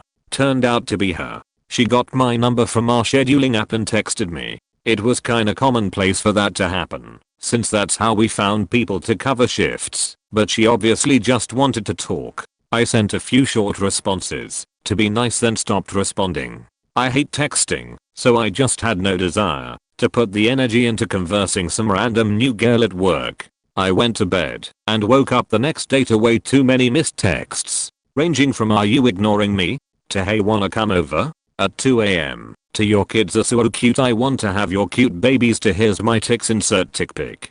I flipped out after this. I called both my GF and boss. Went into work a little later on to show the texts to my boss. Picture was instantly deleted. Then he chuckled and said it looked like she was crushing on me pretty hard. That was it. I got pissed and started yelling that if this was the other way around I would be fired. She got my number through our work app and used it to send inappropriate messages and pictures. My manager wouldn't budge. It was a very bad environment. I'm talking manager sleeping with multiple staff on the down low bad. So I knew it wasn't going to matter to them. I ended up finding the hour number online and submitting a complaint, then tried to avoid her when possible. It wasn't that easy. I worked with her that night, and it followed me to work. Weird comments while I was ringing in food. Her rubbing up against me accidentally. Nothing that mattered to management. At one point she was leaning on me while I was waiting on food despite me trying to get away, and the manager jokingly said, "Get a room, you two." I was near in tears, but I needed money. I needed that table's tip. Managers wouldn't do anything, so I would have to do it for myself until he got off their asses. Spoiler alert. I never hear back from hours. I ended up telling a couple friends to run interference. Block her away from me the best they could. I told them a Spark Notes version of what happened, and they had my back. I ended up making it through the night and bawling about it with my GF later. I continued to get texts through the week. I straight up told her I'm in a relationship. I'm not interested. Stop texting me, but it was only met with "I don't want a relationship, I just want you to get me pregnant" and the like. I ended up blocking her number. Once I stopped responding over text, she was messaging me on the schedule app. When I was ignoring those, the comments came to work. I ended up walking out of my shift one night and texted my manager I was taking a week off and they could fire me if they wanted. But no one ever gets fired, because no matter how useless or sexual harassment, why the bodies were needed to fill shifts. Over the next week apparently word got out about the incident. Gossip travels faster than light in a restaurant. Some people texted me laughing about it and saying nice bro, you still have the pics. Some people texted upset and consoling me. A few even texted me and were mad at me for spreading this because she ended up walking out in tears and quitting. The worst part is even typing this now I feel like I was in the wrong. I ended up getting written up for spreading this stuff and we had a meeting regarding workplace bullying. I told 2 friends what happened and to keep her from me at work. They spread it. Maybe I should have shut my mouth around them, but I felt at the time that it was worth telling them. She ended up coming in to eat a while later. She was with a guy and seemed happy, which made me happy a bit. I had been in a depression for a while after the event, feeling like I was wrong. Apparently she quit because the guys asking me for pics started asking her to send them some. I just felt guilty. I guess I was just happy I didn't ruin her life. After she crossed a lot of lines with me, of course. Maybe I just have guilt issues. So this was all one chick I dated in my junior and senior years of high school. We started dating and she was a huge prude. Refused to kiss me until her 16th birthday, which was months away. But she was hot AF and I decided to invest my time, hoping that one day I could clap them cheeks. Sorry if it's a little long. On her birthday, we have our first kiss. That weekend, she has her birthday party. My friend was an idiot at let slip that I had lost my virginity to my previous girlfriend, and the new girl finds out. She freaks. She thought she was going to get married to the first person she kissed, and we would give ourselves to each other on our wedding night. Red flag. But I didn't care. She was hot, and I was dumb. I talked my way out of it. She calmed down. Over the next couple of months we progressed in our relationship physically. Each time it was her choice. I didn't want to pressure her. It went from over the shirt boob play, to under the shirt, to eventually me fingering her. She was always super excited about it. Things were good. In Morgan Freeman's voice, things were not good. She tells her parents, who were born against Christians, that I had been third knuckle deep in her every weekend for months. Red flag.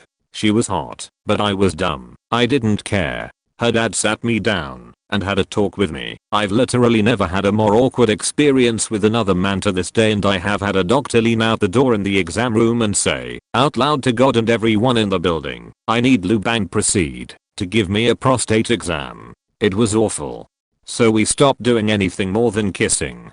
For a while. She got addicted to having orgasms and begged me to finger drill her again after a few weeks. She was hot. I'm not saying no. She flat out is in convulsions after I shot her to the moon, and not 5 minutes after that she starts saying how could you, this was a test, and starts guilt tripping me. She was hot. I was dumb.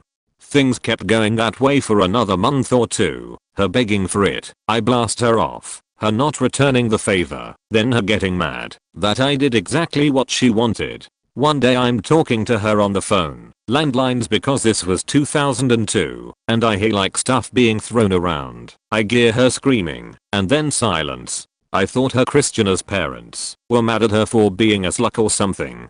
I call back, busy signal. I try again 10 minutes later, busy signal. I get worried that something might have happened to her. Maybe she accidentally hurt herself or something. Nope.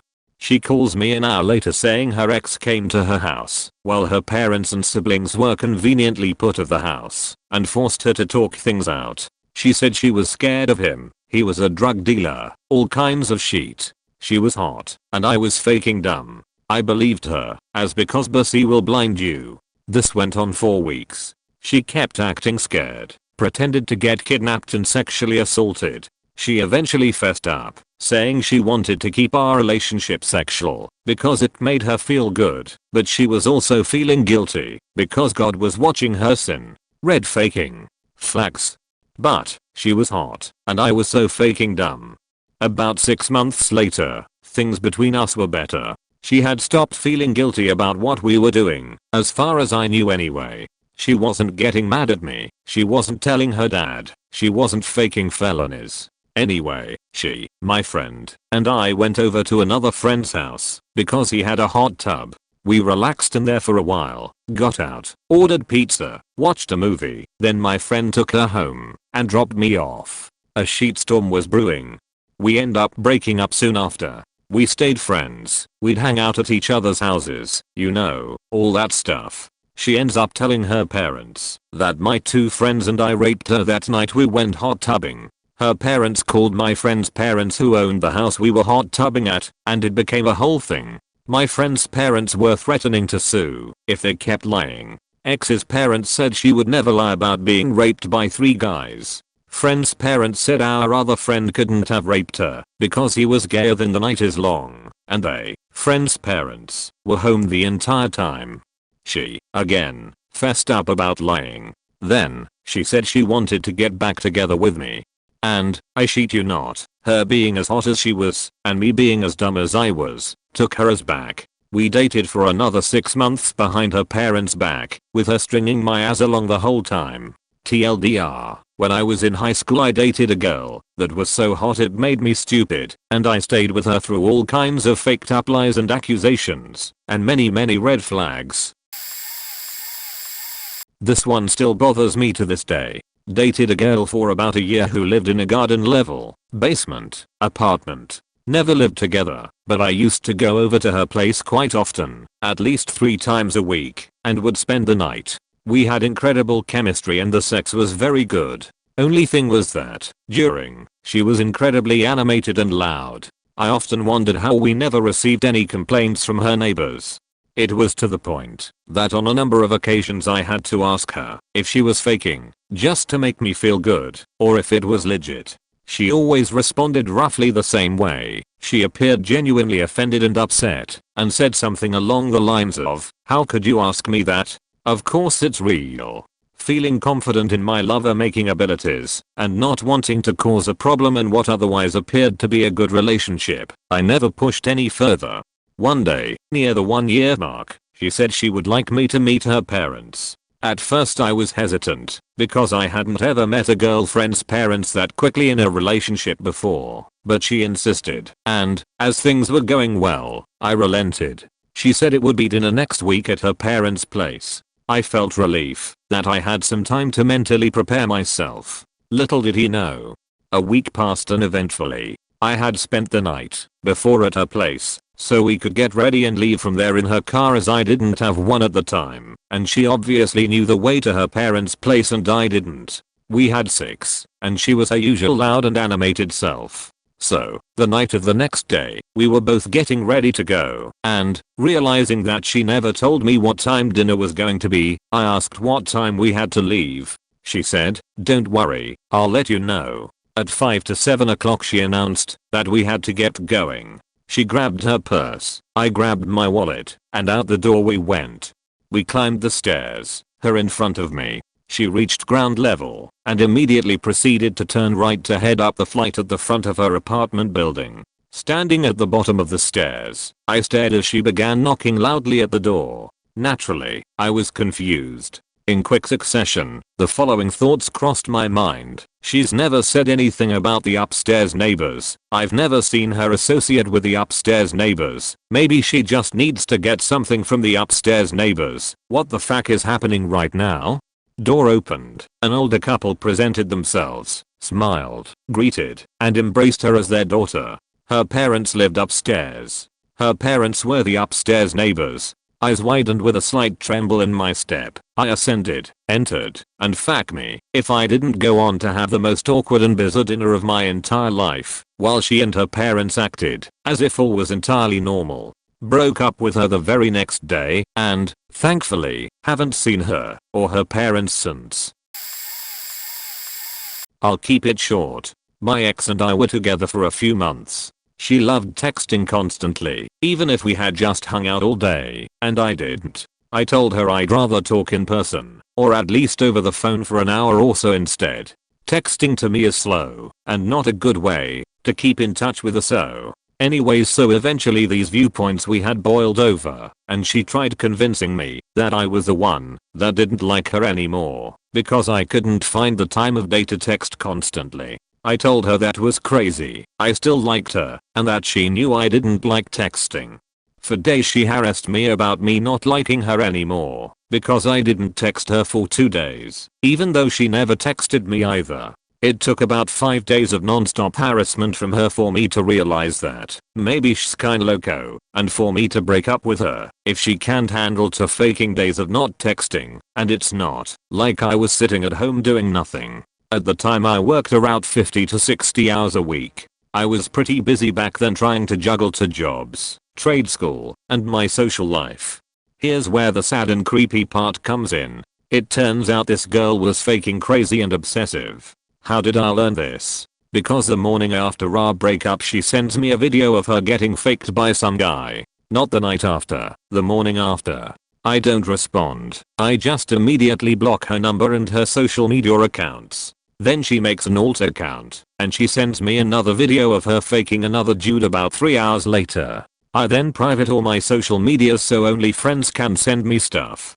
This girl literally then started making alt accounts and sending me friend requests, while these accounts' profile pics were literally her faking different men. She did this for about a week before I realized this might not stop. Obviously I'm getting very angry that she is sexually harassing me. This is when I delete all my social media accounts. I just wanted it to end, and I'm not sure why she was even doing this kinda shit to me. She wanted me to break up with her so badly, but now here she was harassing me and forcing me to delete my social media accounts and eventually explain to my family why. I contemplated calling the cops, but I held off, thinking maybe this was the end. No more ways for her to contact me unless she met me in person or bought a new phone. But she can only buy so many phone/plans, and she probably knew that showing up in person to harass me wasn't gonna end well for her. The next day my best friend says he is getting sent these same faking videos and she is telling him to show me. She sent him 14 videos in the span of like 5 minutes. She had only sent me 3 videos with like 8 to 9 pics from those alt account profile pics. That was the final straw. She was now sexually harassing one of my friends. I called the police, who basically just told me to get a restraining order, which I did a week later. My friend also got a restraining order on her because she did everything to him that she did to me. He deleted his social media too. My friend and I figured we probably weren't the first to experience this from this girl either. She was rather quick to harass me after our breakup, and when I deleted my social media accounts, she immediately knew how to get to me through my friends. We think she has some weird kink through harassing her exes with videotapes of her past sexual experiences. When we thought this probably what was going on, I did mention she asked me on 3 occasions if we could record us having sex. I told her no all 3 times. The scariest part is she might have done it secretly without my consent, and those secret videos are getting used to harass her other love interests she has run into since. Part of me wishes I would have just taken a look at the 14 videos she spammed to my friend to see if any were taken secretly. Part of me doesn't want to know. When I was a first year student I lived in an apartment for students. Small rooms with 2 common kitchens per floor as well as 2 shower and toilet rooms. I naturally got to know some people on my floor, but preferred being on my own most times. This was actually not the ideal environment for this, as I would always meet someone in the hallway on the way to my room, which was furthest from the elevators, and be forced to have a small chat. There was a girl who was either always in the hallway when I came back from classes, or came knocking on my door shortly after I came back. I thought these was a bit annoying because I needed some time for myself, but I was always polite. After a couple of months another girl told me girl number 1 actually looked up which classes I had and when and where. So she knew exactly when I finished and how long it would take me to walk back. Of course I did not always immediately come back. So sometimes she would tell me I knocked on your door earlier today, but you were not home. Like she was expecting me to be there and was surprised I wasn't. She was an insecure girl and I didn't want to be rude to her. So I tried to avoid her. I would do my dishes in the little sink I had in my room instead of the kitchen, because she would inevitably join me in the kitchen to talk every time. I had to pass her room on the way to the kitchen, but she would come knocking on my door and ask why I wasn't doing the dishes in the kitchen. Remember, my room was at the end of the hall, so no reason for her to be near it and accidentally hear me doing the dishes. One time she even told me she cut herself and showed me her wrists. That kind of freaked me out. I couldn't see much cuts, and I had a feeling she might have done it to get my attention and care. But of course I did not want to make assumptions, because I was afraid she might really hurt herself in case I was wrong, and she did have big issues. So I endured. And the next year I changed buildings. I got a bigger room there as well. So that was a bonus. Don't know what happened to her. We did not keep on touch. This has been occurring for almost 3 years now.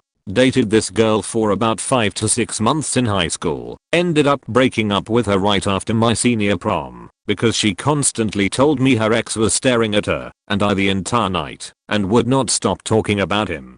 Cut contact with her completely for a few months, and then she pops back up randomly wanting to go get food and catch up. Of course, this was prior to anything happening yet. Upon picking her up, she didn't get a driver's permit at 15, so she had to wait until she was 18 to get her license. We got food and she then started ranting to me about this girl I had been talking to for not even 2 weeks. Told me I was a cheater and pose for it.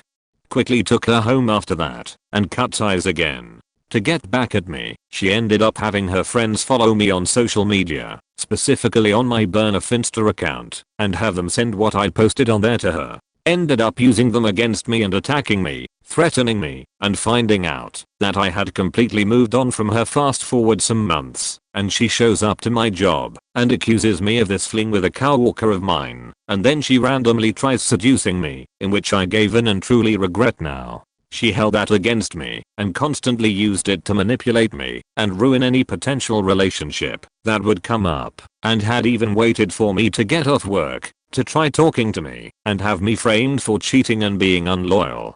She ended up turning my friends against me and sent me through a spiral of emotions, made it seem like she was all I had, and would tell me that, so I would easily give in to her desires and such. Now around April 2020, I completely cut ties with her and blocked her number after finally realizing how stupid I was to believe that she was the one, as she constantly told me, and had not had a single issue until I realized she was following me one day, and then I received a call with no id, so *67, and send it to voicemail to get roughly upwards of 35 plus.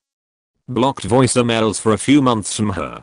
Now, as of maybe 2 weeks ago, nearing the 3-year mark, that the relationship had ended, and I assume that she ended up finding out about my engagement and wedding that will soon take place. She has started coming into my work. I've caught her staring at me thanks to camera footage, following me when I'm cleaning, and clearly trying to talk about some guy loud enough so I hear her, as if it will prove a point and make me drop everything and beg for her back. Of course I don't want to confront her about this situation, but I get insanely uncomfortable when she comes in, but I don't really know where to go from here. Used to do voice work for a minorly successful romance-themed drama play asthma channel not too long ago, and over the few years I was with these guys we had a few creepy interactions, but this one story sticks out to me. We had some followers who were pretty big fans of our work, and I might go as far to say that we had some that were a little too invested in our stuff. At the time this happened I was bouncing around a bunch of other VAD-oriented Discord servers and just chatting up some other VAs when I get a DM from someone looking for tips on how to get better at voiceover. Now this wasn't weird at the time, because some servers have text channels where you'd list your experience and whatnot, and these servers are fairly popular for people just getting into voice acting. So, I give them a bunch of basic advice. Drink room temp water during recordings, learn to belly breath, different warm-up techniques, etc etc. And I call it a day. The next day me and my buddies from that channel hop in a Discord call to hang out when I casually mention me hopping into VA servers again, and that someone actually asked me for VA advice when one of my buddies asked me if it was anonymous. I hadn't told him the person's name and asked how he knew. He then pointed me to a dead server we were all a part of that we had abandoned about 5 months before, and sure enough, anon was there posting questions asking how specific members of our team were. Naturally, this weirded me the fuck out.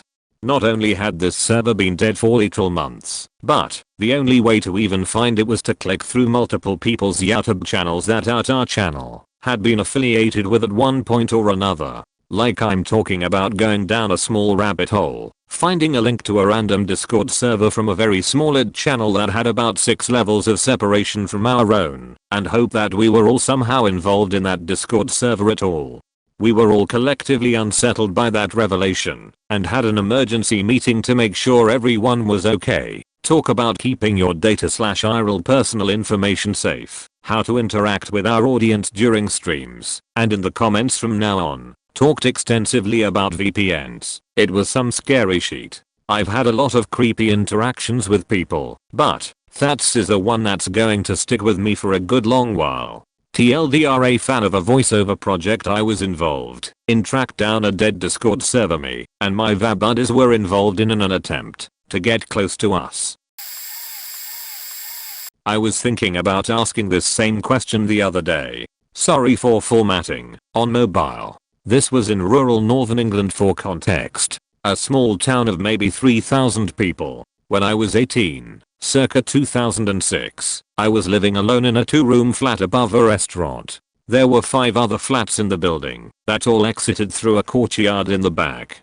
I had been there for under a year, but knew 4 of the other tenants well as I worked in the restaurant. The tenant directly up the opposite staircase to mine was a blonde, pretty woman probably in her early 20s. She was quiet, and even though I would be around the restaurant and courtyard most days, I had seen her maybe 3 times total, and had never uttered a word to her. One night, I was off work, so was sat watching TV, and smoking a joint. Next thing I hear a knocking at the door. Knock knock knock knock knock knock, rapidly but not hard.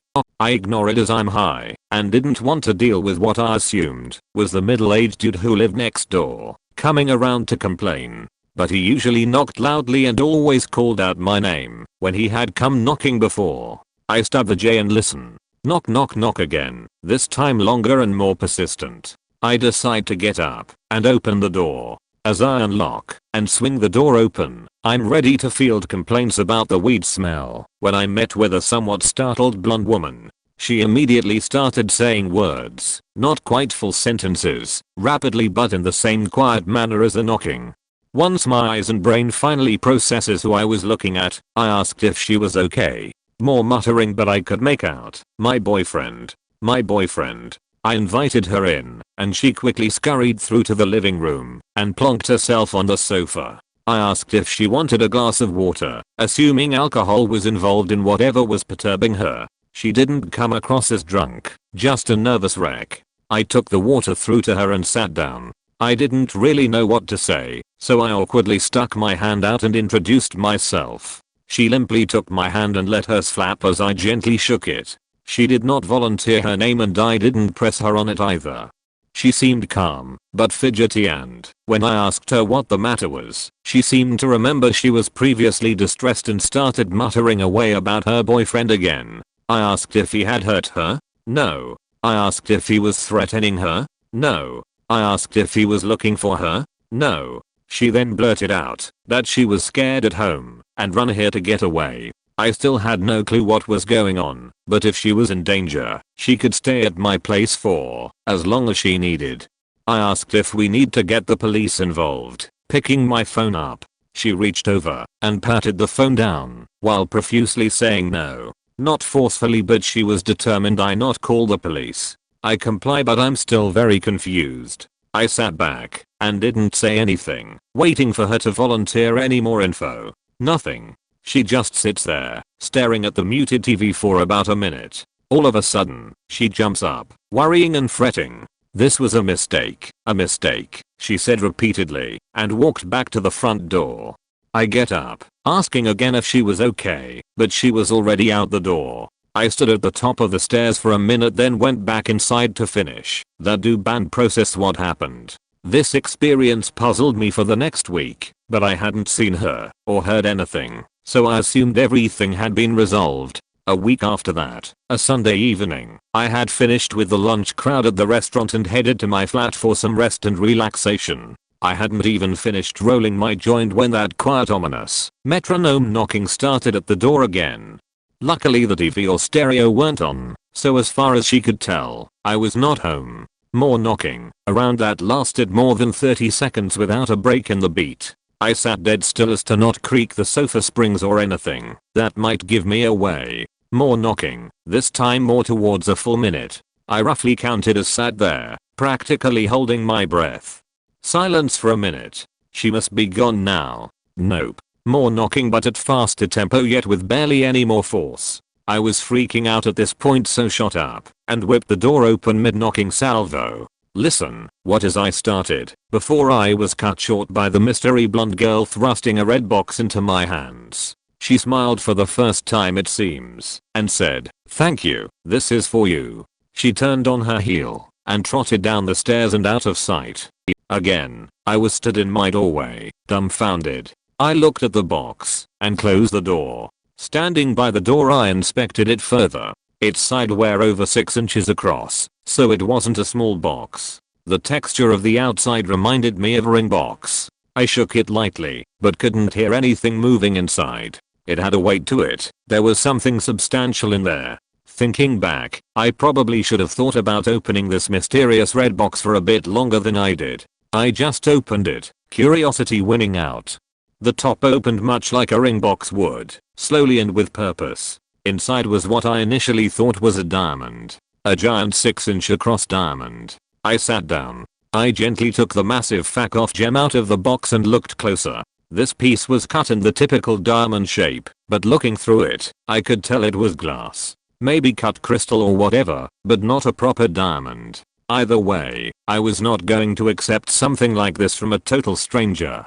I didn't have to wait long to figure out what to do with the thing. I was still sitting there, crystal in hand, when the knocking came again. By this time, that rhythm was triggering a panic response in me, so I shot to the door, opened it, and before she could say anything, I shoved the boxed crystal back to her saying, "I can't accept this." She stood there silent for a second or two, but I didn't wait for her response as I gently closed the door in her face. I stood there and heard her trudge down the stairs. I lived there for a few more years, yet I never saw her again. Not in passing, at the shops, nowhere. I would tell this story, the short version, to people around town and my neighbors. No one seemed to know much more about her, except that she lived at number 2, as it were. Finally I found someone who knew her. I won't give her name obviously, but she had grown up in town, moved into her flat alone after school, and worked as a clerk at the local council apparently. Turns out she never did had a boyfriend, and been in trouble with the law for stalking a guy she claimed was her ex. Yikes. It all made sense. She knew when I was home each time she came around. My work schedule was never the same week to week, so she must have been watching me. In all this saga, from moving in to moving out, I interacted with this woman on 2 occasions and actually saw her 3 other times. Still makes me wonder how far she went with stalking me or other people. I know I'm at less risk from this kind of thing by being male, but it still scared me and had me on edge for months. Stalking is scary, no matter how you cut it. TLDR, stalker living opposite me comes knocking at my door for help. She acts strange and leaves. She comes back a week later with the biggest cut glass crystal you have ever seen. I return it, and she is never seen again. This is very uncomfortable to talk about, and mainly because it involves someone who is very young and probably had a lot of faked up problems at home. So this is a weird one, and happened in elementary school. When I was in 5th grade there was a new girl in class. We will call her Megan. She had a crush on me, which was apparent because she told some of the other classmates that she sat around. Megan was a little weird. Even as a 5th grader, most of us knew she was a little weird. She would say pretty adultish things and talk about sex and drugs as if she knew a lot about them. For example, one day in class diabetes came up in a lesson. Megan raised her hand and rattled off a bunch of very personal facts about diabetes because her mom has it and apparently has to take insulin 12 times a day. I remember this very clearly. Anyways, she would tell other girls that she wore bikini tops under her clothes like a bra and that she would wear, let's just say, adult underwear. One day I received a note from her. It was a full sheet of notebook paper completely filled on all sides and folded up. It was a long note, but essentially said that she wanted to have sex and know her dad has condoms and drugs, all sorts of other things that I didn't understand because I was young. But that's the main thing I remember, and I knew what sex condoms were due to basic sex ed in school and my parents educating me at a very young age. For whatever reason, I gave the note to my mom. IDK if I was scared of getting in trouble or just knew it was the right thing to do. My mom contacted the school and then poof, no more Megan. This kinda fucks me up, because I have no idea if she got the help she needed and was taken from her family. Clearly her home wasn't stable, and she needed help. TLDR, in elementary school, a probably abused girl asked to have sex and do drugs with me. A girl I had worked with for about 3 days told me that she had a crush on me. I had absolutely no interest in this girl, but I remained friendly. She started to become obsessive and messaged my father on Facebook telling him how much we loved each other. I kept refusing her advances, which made her mad, so she kept trying to make me jealous by trying to see another guy. I obviously didn't care, and this pissed her off more. She tried to provoke her current man into fighting me over her, and I refused. Multiple times.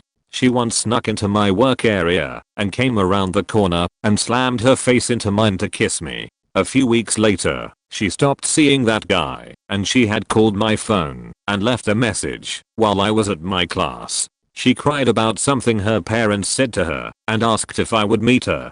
Feeling bad, I met her at a local park to try to make her feel better. When I got there, she wasn't sad at all and immediately tried to seduce me. She tried to take my pants off, and I yelled at her and left.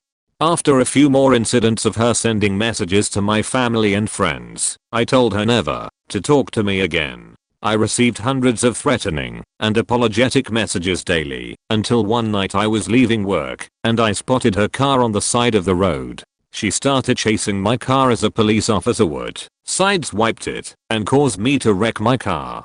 I was uninjured and called the police. The police did absolutely nothing because her father was a township supervisor. She got no punishment whatsoever. She then started dating a guy that was close to my cousins, and she eventually got married and had children with him, so I still see her every now and then, much to my displeasure.